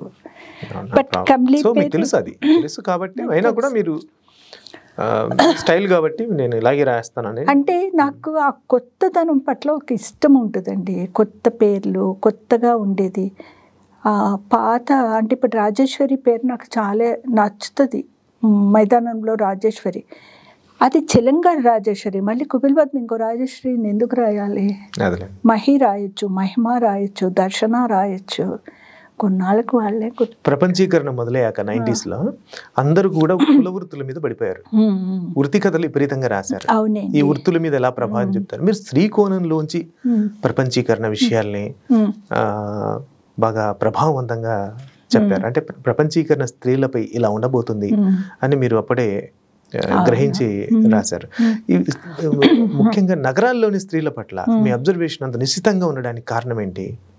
నేను రాసిన కాలం 90s కదండి, 94 ఆ టైంలో నా ముక్తా వచ్చింది. అప్పటికి ఇప్పటికీ నగరాల్లో ఉన్న పెద్ద తేడా ఏంటంటే అప్పుడు వేరే ఊళ్ళల్లో చదువుకున్న అమ్మాయిలు ఉండేవారు కానీ ఉద్యోగాలకి ఆపర్చునిటీ ఉండేది కాదు. అప్పటికీ కూడా అబ్రాడ్ పంపించాలి అంటే పెళ్ళైతేనే పంపించేవారు. అంతేగా, అబ్బాయి ఏదో అక్కడ పని చేస్తూ ఉంటే వెళ్ళి మళ్ళీ అమ్మాయి అక్కడ చదువుకోవటమో, హౌస్ వైఫ్ ఏదో మొత్తానికి అట్లా ఉండేది అన్నమాట. ఎప్పుడైతే గ్లోబలైజేషన్ ఎరా స్టార్ట్ అయిందో బోల్డన్ని ఇంజనీరింగ్ కాలేజెస్ వచ్చాక ఆపర్చునిటీస్ చాలా విస్తారంగా వచ్చాయి. సో స్త్రీలు పురుషులు కలిసి పని చేస్తేనే అంత ప్రొడక్షన్ బయటకు వచ్చే అవకాశం వచ్చినప్పుడు చాలామంది అప్పటి వరకు సడన్గా అప్పుడు ఇంజనీరింగ్ కాలేజెస్ రాకముందు చదువుకున్న అమ్మాయిలు కొంతమంది ఉంటారు. వాళ్ళు పీజీ చేసి ఉండొచ్చు, మరొకటి ఉన్న వాళ్ళు ఉండదు వాళ్ళకి ఆపర్చునిటీ. ఇక్కడికి వచ్చినప్పుడు ఇప్పుడున్నన్ని వర్కింగ్ ఉమెన్స్ హాస్టల్స్ లేవు, అప్పుడు ఒక్కటే ఉండేది. అవునా? శంకర్ మఠ్ దగ్గర, శంకర్ మఠ్ దగ్గర ఒక్కటే ఉండేది. పేయింగ్ గెస్ట్ అకామిడేషన్స్ ఉండేవి కాదు. సో మనం పోయే చుట్టాల ఇంట్లో ఉండాలి. చుట్టాల ఇంట్లో వారం రోజుల తర్వాత వాళ్ళకి మనకి అసలు చాలా గందరగోళాలు ఉంటాయి. అసలు హైదరాబాద్ లో ఇంకొకరికి భరించడం ఒక రోజు అంటే భరిస్తారు, 2 రోజులు ఎవరు చేయగలరు? వాళ్ళు చేయలేరు, వీళ్ళు ఉండలేరు, ఎవరు బిజీలో వాళ్ళు ఉంటారు. ఈ సింగిల్ ఉమెన్కి ఇల్లు ఇవ్వటం అనేది చాలా ప్రాబ్లమేటిక్గా ఉండేది. అవును, మీరు ఆ కథలు కూడా రాశారు. బోల్డ్ రాశాను, సింగిల్ ఉమెన్ కథలు చాలా రాసా. వాళ్ళు ఎంత కొన్ని విషయాలు ఇప్పుడు పిలిచి ఇస్తారు కదా, ఇల్లు ఇస్తారు, ఇప్పుడు ఎవరికైనా ఇస్తారు. అప్పుడు ఇల్లు ఇవ్వటానికి సింగిల్ ఉమెన్ ఉంటే ఇవ్వరు, అలాగే అబ్బాయిలు కూడా ఇవ్వరు. అవును, ఫ్యామిలీస్ ఉంటే ఇస్తారు. సింగిల్ ఉమెన్ ఉంటే మరీ కష్టమే. అబ్బాయి అయినా సరే రూల్స్ రెగ్యులేషన్స్ పెట్టి నువ్వు ఇలా చేయొద్దు, సాయంత్రం 6 గంటలకు వచ్చేయాలి, మందు తాగొద్దు, ఏది చెప్తారు. ఎందుకంటే అబ్బాయి బయట ఊరు వెళ్ళి ఉద్యోగం చేసుకోవటం అనేది యాక్సెప్టెడ్. అమ్మాయి పెళ్లి కాకముందు ఒక ఊరు వచ్చి ఉద్యోగం చేసుకోవటం అనేది చాలా కొత్త, ప్రపంచానికి చాలా భయాలు ఉండేవి. సో అప్పుడు సింగిల్ విమెన్ కథలు నేను చాలా రాశాను. అందులో ఇప్పుడు కోలివ్ హాస్టల్స్ అయితే విపరీతంగా ఉన్నాయి. అంటే అది కాలం వల్ల వాళ్ళ ఏమంటారు పరిస్థితుల వల్ల సమాజం చాలా వెసులుబాటు ఇస్తుంది మనకి. ఆ తర్వాత చాలా హాస్టల్స్ వచ్చాయి.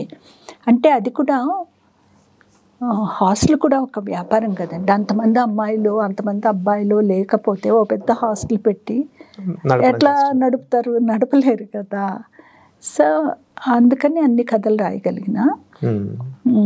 సో ఉన్న ప్లేస్ నుంచి వేరే ప్లేస్కి వచ్చి కొంచెం కాంతి వెతుక్కునే అమ్మాయిల కథలే నేను రాసా. నాకు ఇంకో విషయం అండి, తక్షణ స్పందనగా తెలుగులో ఎవరైనా రాయాలంటే కవిత్వం రాస్తారు కదా. ఇమీడియట్ గా ఎవరైనా ఒక ప్రముఖుడు చనిపోయినా, లేదంటే ఒక పెద్ద ఇన్సిడెంట్ అయినా, అమెరికాలో ఏదైనా ఇష్యూ జరిగినా వెంటనే కవిత్వం వచ్చేస్తుంది. కానీ తక్షణ స్పందనగా మీరు కథను ఎంచుకున్నారు. చాలా కథలు మణిపూర్ మీద, తర్వాత మన కరోనా ఇష్యూ మీద రాశారు, తర్వాత అభయ సంఘటన ఢిల్లీలో జరిగిన దాని మీద రాశారు, అజయ్య సార్. ఇవన్నీ కూడా అప్పటికప్పుడు సమాజంలో జరుగుతున్న వర్ధమాన వ్యవహారాల మీద తక్షణ స్పందనగా మీరు కథలు రాస్తూ ఉన్నారు. నిజానికి అవి కథలు అవుతాయా? అట్లా చేయగలిగారా? బాగా నేను కథలు చదివి అది విమర్శ రాలేదా మీకు? ఏంటి ఇది కథ రాలేదేమో, కేవలం దీంట్లో ఇష్యూ మాత్రమే ఉందేమో అనే విమర్శ రాలేదా? లేదు, పైగా తక్షణ విషయాల్ని ఇంత బాగా కథ ఎట్లా చేశారు అన్న ఎందుకంటే అది నిజంగా వెబ్సైట్ లో కూడా చదివాను, ఇది కథ కాలేదు సబ్జెక్ట్ మీద మీరు రాశారు అని చెప్పి. సంచికలు అనుకుంటా బహుశా ఒక చోట రాశారు. రాస్తే మేబీ వాళ్ళు ఎక్కువ ఎక్స్పెక్టేషన్ ఉండొచ్చు. కొంతమంది పెద్దవాళ్ళు చేసినప్పుడు అంటే ప్రతి కథ మీద విమర్శ రాసే వాళ్ళకో ప్రశంస రాసే వాళ్ళకో వాళ్ళదైన చూపు ఉంటుంది కదా. I respect them. డ్రైగా ఉండవు ఆ కథలు ఏవి కూడా. ఎందుకంటే వర్ధమాన వ్యవహారాలని ఇమీడియట్ గా కథల్లోకి తీసుకురావడం వల్ల ఆ కథ ఒక న్యూస్ రిపోర్ట్ గాను లేకపోతే ఒక వ్యాసంగాను మారిపోతుంది, జాగ్రత్త అని చాలా చోట్ల మనకి అంటారు, సలహాలు ఇస్తూ ఉంటారు. కానీ నావి అలా లేవు. ఇప్పుడు మణిపూర్ కథ ఒక్కటి ఏంటంటే లెటర్ ఫామ్ లో ఉంటుంది. మణిపూర్ కథ రాసినప్పుడు కాంటెంపరీ అది ఎందుకు అది ఎంచుకోవాల్సి వచ్చింది అంటే అక్కడ మనం పేర్లు రాయటానికి లేదు, చాలా డెలికేట్ ఇష్యూ అది. బట్ ఆ పెయిన్ రాయాలి, అది ఎంత అందమైన ప్లేస్ రాయాలి. ఇప్పుడు జరుగుతున్న విషాదం, అహింస విషాదము మనుషుల్ని ఎట్లాగా డిస్టర్బ్ చేస్తుంది, డిస్లొకేట్ చేస్తుంది, అవి రాయాలి అన్నప్పుడు ఏ పేరు పెట్టినా చాలా సున్నితంగా ఉంటుంది రాసినప్పుడు. సో అప్పుడు నా ఫామ్ మార్చుకుంటాను నేను దాన్ని రాసినప్పుడు. సో వస్తువుకు తగ్గ శిల్పం అది అట్లా వచ్చేస్తుంది. ఇప్పుడు ముక్లా రాశాను. ముక్లా కథ చాలా కాంటెంపరీ కథ. అది ఎందుకంటే మన కలకత్తాలో జరిగిన డాక్టర్ ఇన్సిడెంటు వేరే ప్రాంతాల్లో ఉన్న స్టూడెంట్స్ని, ఇంటికి దూరంగా ఉన్న స్టూడెంట్స్ని ఎట్లా డిస్టర్బ్ చేస్తుంది, వాళ్ళ మైండ్ ఎట్లా డిస్టర్బ్ అవుతుంది. ఆ టైంలో రాసినప్పుడు కొంతమంది పోయిం చేస్తారు, నాకు అది పోయిం చేయాలని ఉండదు, నేను కథే రాస్తా. మీకు పోయిటరీ రాయడం కూడా మీకు వచ్చు, అయినా కూడా మీరు కథే రాస్తారు. కథ ఎందుకు రాస్తానంటే కథ మైన్యూట్ డీటెయిల్స్ని పట్టుకుంటుంది. సో తక్షణ స్పందనగా కవిత్వమే కాదు కథ కూడా రాయొచ్చు అనేది మీ ప్రతిపాదన. బాగుంది. దానికి అంటే అట్లా రాసినప్పుడు ఖచ్చితంగా ఒకటి పాటించాలి. ఏంటి అంటే న్యూస్ రిపోర్టర్గా రాయకూడదు, ఒక న్యూస్ ఐటంలా రాయకూడదు, దానికి కావాల్సిన ఈస్థెటిక్స్ అని ఇవ్వాలి. అంటే అనుభవం పాతబడితే వచ్చే టేస్ట్ వేరు, అప్పటికప్పుడు రాయడం వల్ల కొన్ని లేయర్స్ కూడా మనం మిస్ అవుతాం. అంటే మీరు న్యూస్ ఐటమ్ని పట్టుకొని కథ రాసినప్పుడు ఆ సమస్య వస్తుందండి. సపోజ్ మీరు ఫిజికల్గా అక్కడ ట్రావెల్ చేసి నలుగురితో మాట్లాడినప్పుడు సో దానికి కొద్దిగా లెగ్ వర్క్ అవసరం. ఇప్పుడు నేను అజయ కథ రాశాను, it's an Nirbhaya incident. But నేను ఢిల్లీ వెళ్ళాను, వాళ్ళు ఎక్కడ ఉండేవారో చూశాను, వాళ్ళు ఎక్కడ బస్సులో తిరిగారో చూశాను. నేను ఢిల్లీ వెళ్ళి నా ఫ్రెండ్ ఒక అమ్మాయి ఉంటే, అమ్మాయి అంతకుముందు జర్నలిస్ట్గా కూడా చేసిన అమ్మాయి, తనకి ఢిల్లీ బాగా పరిచయం కాబట్టి తన్ని తీసుకొని వెళ్ళి సో దట్ అక్కడ ఎక్కడ ఏ మొక్క ఉంది, ఏ రాయి ఉంది, ఏ గోడు ఉంది, వాళ్ళు ఉన్న ప్లేసెస్ ఎట్లా ఉన్నాయి. సో ఇది ఈ సంఘటన మీకు రచన పట్ల ఉన్న నిబద్ధతని తెలియజేస్తుంది. అందుకే అది న్యూస్ ఐటెం పట్టుకొని కథ రాయకూడదు. ఓకే. తక్షణ స్పందనగా ఇప్పుడు సపోజ్ ముక్కులా కథ ఉందనుకోండి, అందులో నేను వాళ్ళు గాంధీ జయంతి రోజు అక్కడికి వెళ్ళారు గాంధీ ఘాట్కి అని రాసినాను. ఆ రోజు చాలామంది వెళ్ళారు అక్కడికి, అక్టోబర్ 2ని చాలామంది స్టూడెంట్స్ వెళ్ళినారు.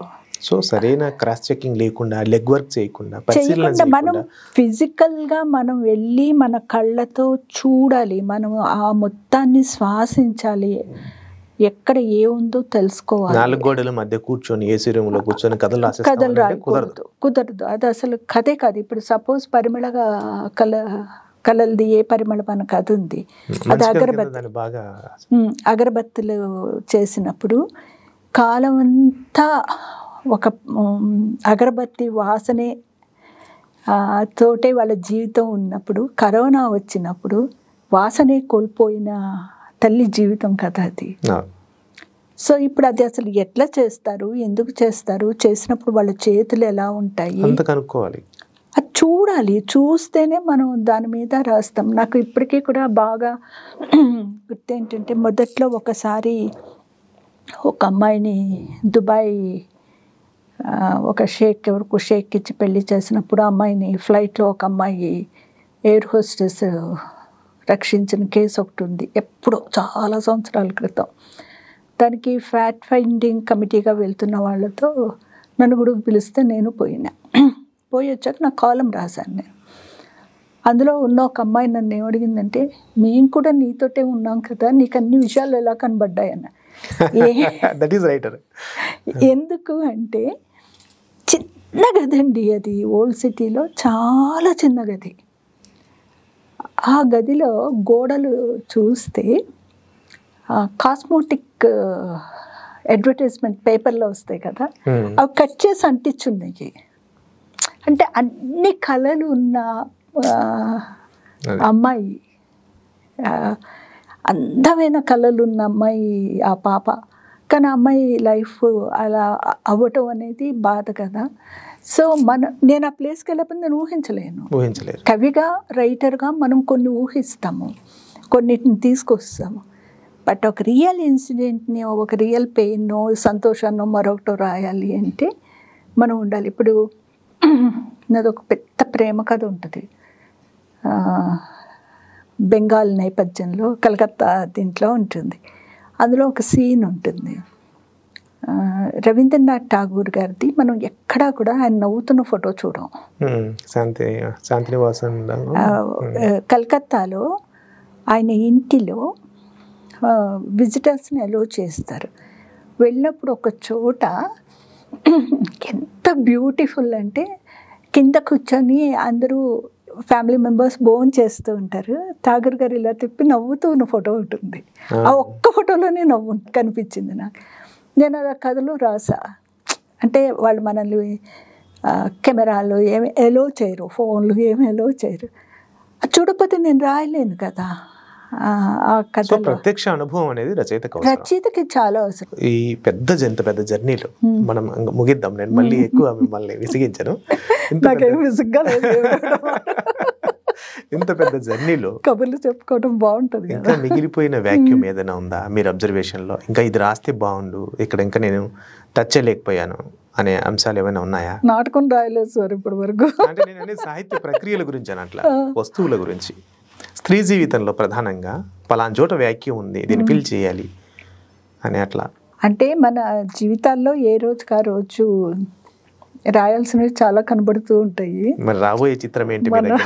మన ఊహలు, మన కళలు, మన సంతోషాలు ఇలా ఎగురుతూ ఉంటాయి కదా. చాలా ఇంకా వ్యాక్యూమ్ ఉందనుకుంటున్నారా? మీ దగ్గర నుంచి రావాల్సింది ఇంకా ఉంది అని అనుకుంటున్నారా? చాలా ఉంది, చాలా రాయాలి. తదుపరి రాబోయే రచన ఏంటి? అట్లా ప్లాన్స్ ఏం లేవు నాకు. మీరు గమనించుంటే నాకు వాన పడగానే ఓ పోయం వచ్చేస్తుంది, వానాకాలం వెళ్ళిపోగానే పోయిట్రీ అయిపోతుంది. అవును, వానను ఎక్కువ కథల్లో అసలు ఎన్ని కథలు, వాన కథలు అంటే చాలా కథలు రాశాను. ఏంటి మీకు మా వానతో ఉన్న అనుబంధం, నోస్టాల్జియా? ఎప్పుడైనా తడిసిపోయి మధ్యలో ఆగిపోవడం ఇట్లాంటివి ఏమైనా ఉన్నాయా? వానతో చాలా అనుభవాలు ఉంటాయి కదా. ఒకటి చెప్పండి చాలు, టూకీగా, సింపుల్గా ఉన్నది. సింపుల్గా భీమిలీలో ఉన్నప్పుడు వర్షం, తుఫాన్లు కూడా ఎక్కువ వస్తాయి కదా. మాకు సముద్రం డైరెక్ట్ కనబడుతూ ఉంటుంది, కనబడుతూ ఉంటుంది. నాకు అసలు ఎంత ఆశ్చర్యంగా అనిపించేది అంటే, అప్పుడు సముద్రం మీద వాన పడుతుంటే మామూలుగా మన ఇంటి ముందు పడితే ఇట్లా పారుకుంటూ పోతా ఉంటుంది కదా, ఇవి వేస్తాం. ఆ సముద్రంలో పడిన వానంతా ఏమవుతుంది అని ఉండేది చిన్నప్పుడు. కలిసిపోద్ది కదా. సో సముద్రం మీద ఎంత వర్షం పడినా వేస్ట్, అంతే కదా. ఉనికి ఉండదు దానికి, దానికి ఏం ఉనికి ఏం ఉండదు కదా. అలాగా వర్షం ఎప్పుడు చాలా మోహపరుస్తుంది. పువ్వులు, వర్షం, వెన్నెల, అడవి, ఇట్లా. చివరిగా ఇప్పుడు రాస్తున్న ఆడపిల్లలకి, లేదా సాహిత్య రంగంలోకి, సృజన రంగంలోకి వస్తున్న ఆడపిల్లలకి, వాళ్ళు కెరీర్గా దాన్ని, రచనని కొనసాగిస్తూనే సామాజిక బాధ్యతగా కూడా ఒకవేళ రచనని సీరియస్గా తీసుకొని చెయ్యాలి అని అంటే ఎలాంటి సలహాలు ఇస్తారు? సలహాలు నాకు రాదు, సూచనలు ఇస్తారు. సూచనలు కూడా రావు నాకు, రెండు రావు. నేను ఏ ఆర్గనైజేషన్లోని లేను. అంటే ఒక ఎన్జిఓ లేకపోతే రకరకాల సాహిత్య సంఘాలు, ఇందులో లేను నేను. కానీ సమాజంలో అలజడి వచ్చినప్పుడు నేను ఆ పోరాటంలోకి వెళ్తా. అంటే పోరాటంలోకి వెళ్ళటం అంటే ఒక సంతకం కావాలంటే ఇస్తా. అంటే ఒక మాట మాట్లాడడం కదా. పోరాటం అంటే ఏంటి? మౌనాన్ని బద్దలు రాస్తాను నేను. ఇక్కడ ఈ విషయం జరుగుతుంది, సపోజ్ ఉరిశిక్షలకి ఎగనెస్ట్గా ప్రొటెస్ట్ చంద్రశేఖర్ గారు ఇచ్చేసినప్పుడు వెళ్ళాను, రాశాను. ఇట్లాంటివి చాలా విషయాల్లో పార్టిసిపేట్ చేస్తాను నేను. అంటే మనం కూడా అంతే యాక్టివ్గా ఉందని నా అభిప్రాయం. అలాంటివి ఇప్పటికీ చేస్తాను నేను. ఎందుకు చేస్తానంటే, ఇక్కడ అన్యాయం ఉంది, ఇక్కడ మన వాయిస్ ఉండాలి అని అనుకున్నప్పుడు నేను ఆ వాయిస్ ఇవ్వటానికి ముందుకు వస్తా. ఒకటి. రెండు, ఈ పద్ధతిలో లేకపోతే ఇది చేస్తే, ఇది రాస్తే, ఇదైతే నాకు పేరు వస్తుందో, ఎవరైనా కోపడతారా, ఎవరైనా ఏమైనా అంటారా అన్నది నేను పట్టించుకోను. అది రాయాల్సిన విషయం అయితే రాస్తా. ఇతర ప్రాంతాల్లోని స్త్రీ రచయితలకి, తెలుగులో ఉన్న స్త్రీ రచయితలకి ప్రధానమైన తేడాని ఏమైనా గమనించారా? స్త్రీ రచయితలు పురుష రచయితలు అని కాదు, కానీ తెలుగులో వచ్చినంత వస్తు వైవిధ్యం చాలా ప్రాంతాల్లో తక్కువ అండి కథల్లో, నా గమనింపులో. నా అబ్జర్వేషన్ ఏంటంటే, ఇప్పుడు సపోజ్ బయట ఉన్న రచయితలు ఎవరైనా, వాళ్ళు స్త్రీ అస్తిత్వంతో పాటుగా సామాజిక పరమైన అన్ని అంశాల మీద మాట్లాడుతూ ఉంటారు. అంటే సబాల్టన్ వాయిస్ అవుతారు. పైగా ప్రభుత్వానికి సంబంధించిన నిర్బంధాన్ని, అణిచివేతని కూడా వాళ్ళు ఎదుర్కొంటూ ఉంటారు. అట్ ద సేమ్ టైం దాన్ని ఎదిరిస్తూ కూడా ఉంటారు. తెలుగులో అలా ఎక్కువ ఉంటాయి. అలాంటి సంఘటనలు నాకు పెద్దగా ఈ మధ్యకాలంలో, పలానా ఇష్యూ మీద తను నిలబడి గట్టిగా మాట్లాడారు, అంటే ఈ స్త్రీ పురుష సంబంధాలకు సంబంధించిన అంశాల పట్ల గట్టిగా నిలబడడం, స్త్రీల హక్కుల గురించి మాట్లాడడం, ఓకే ఇట్స్ అంటే ఓకే. దాంతో పాటుగా సాఫ్ట్గా ఉన్న మనకి ఇక్కడ ప్రమాదం లేదనుకున్న విషయాల మీద చాలా మంది మాట్లాడుతూ ఉండొచ్చు. స్త్రీల విషయాల మీద మాట్లాడారు అనుకోండి, పెద్ద ప్రమాదం ఏమీ లేదు. పోరాటం దేనికోసం పోరాటం, ఎవరి కోసం పోరాటం, దేని పట్ల కన్సర్న్ ఉండాలా సొసైటీలో అనే స్పష్టత దగ్గర తేడా ఉందేమో అని నాకు అనిపిస్తుంది. అంటే అది ఎందుకు ఉంటుంది అంటే జనరేషన్ని కూడా మనం ఏమనక్కర్లేదు ఆ విషయంలో. చాలా సంవత్సరాలుగా సెల్ఫ్ సెంటర్డ్గా మనుషులు ఇన్స్టెంట్ గ్రాటిఫికేషన్ వైపు ఈ సమాజం డ్రైవ్ అయిపోయింది. ఓకే,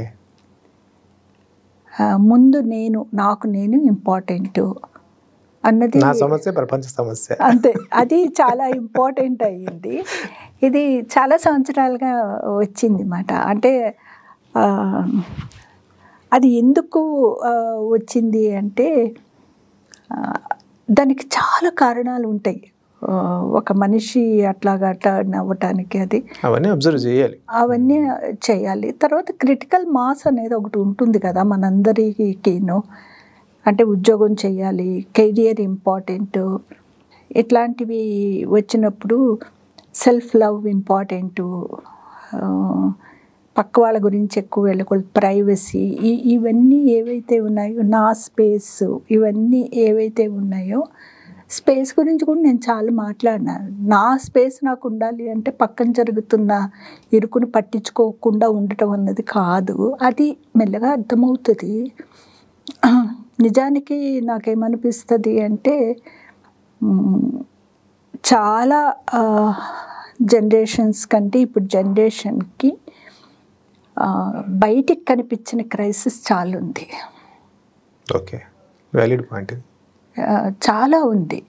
ఎందుకు ఉంది అంటే వాళ్ళ కాంపిటీషన్లో నిలబడినప్పుడు ఆ కాంపిటీషన్ చాలా అసమానతల మధ్య ఉంది. అవును, అనవసరమైన కాంపిటీషన్ పెట్టేశారు జనరేషన్ మధ్య. చాలా చాలా ఉంది. వాళ్ళని వాళ్ళు ప్రూవ్ చేసుకోవటం కూడా చాలా కష్టమైంది. సెకండ్, అసలు వాళ్ళతో కూర్చోనో లేకపోతే వాళ్ళని వినటానికో మాట్లాడటానికో లేనంత హడావిడి పెద్దవాళ్ళ నుంచి చిన్నపిల్లల వరకు ఉంది. చివరి ప్రశ్న ఒకటి ఏంటంటే, ఇప్పుడు మాట్లాడే స్వేచ్ఛ రచయితలకు కానీ రచయితలకు కానీ మేధావులకు కానీ ఆలోచన పరులకు కానీ అసలు లేకుండా పోయే పరిస్థితి ఒకటి ఉందని బయట తరచూ మాట్లాడే మాట. దీని మీద మీరేమంటారు? అంటే ఒక సొసైటీలో కానీ ఈవెన్ మన నైబర్హుడ్లో కానీ ఎక్కడైనా సరే ఇంటాలరెన్స్ అనేది ఉందండి. మాట్లాడటం అనేది విమర్శను తీసుకునే సిచ్యువేషన్ ప్రస్తుతం లేదు ఎక్కడ. సో అన్ని చోట్ల అది ప్రభుత్వాలకు వర్తిస్తుంది, వ్యక్తులకు వర్తిస్తుంది అంటారు. ఫుల్ సొసైటీలోనే ఒక డెలికేట్ సిచ్యుయేషన్స్ ఉన్నాయి. తర్వాత నేను సొసైటీని ప్రభుత్వాన్ని వేరుగా చూస్తున్నాను, మీరు రెండింటిని కలుపుతున్నారు. మనమే కదా రెండు. సో రెండు ఒకటే. ఇప్పుడు మన ఇంట్లో వాళ్ళే మనం చెప్పేవి వినని సిచ్యుయేషన్స్. అంటే మన ఇంట్లో వాళ్ళు వినకపోవడాన్ని, ప్రభుత్వం వినకపోవడాన్ని రెండు మనం అంత సింపుల్ థింగ్ కింద. అంటే నేను అనుకోవటం ఎక్కడైనా ఏదైనా వచ్చినప్పుడు రాస్తున్నారు, రాయకుండా ఎవరు ఉండట్లేదు, రాస్తున్నారు. థ్యాంక్ యూ సో మచ్ అండి. Thank you. అంటే నేను అసలు ఇంతసేపు ఎప్పుడు ఎక్కడ మాట్లాడలేదు కూడా. అంటే ఇంటర్వ్యూనే మనము జాగ్రత్తగా అన్ని విషయాలు, అంటే దాదాపు మీ జర్నీ కూడా పెద్దది కదా, ఏదో 10 నిమిషాలు 5 నిమిషాలు తేల్చేసే అంశం కాదు. మీరు టచ్ చేసిన అంశాలు కూడా చిన్న విషయాలు అయితే కాదు కదా. So thank you so much madam. Thank you. నమస్తే.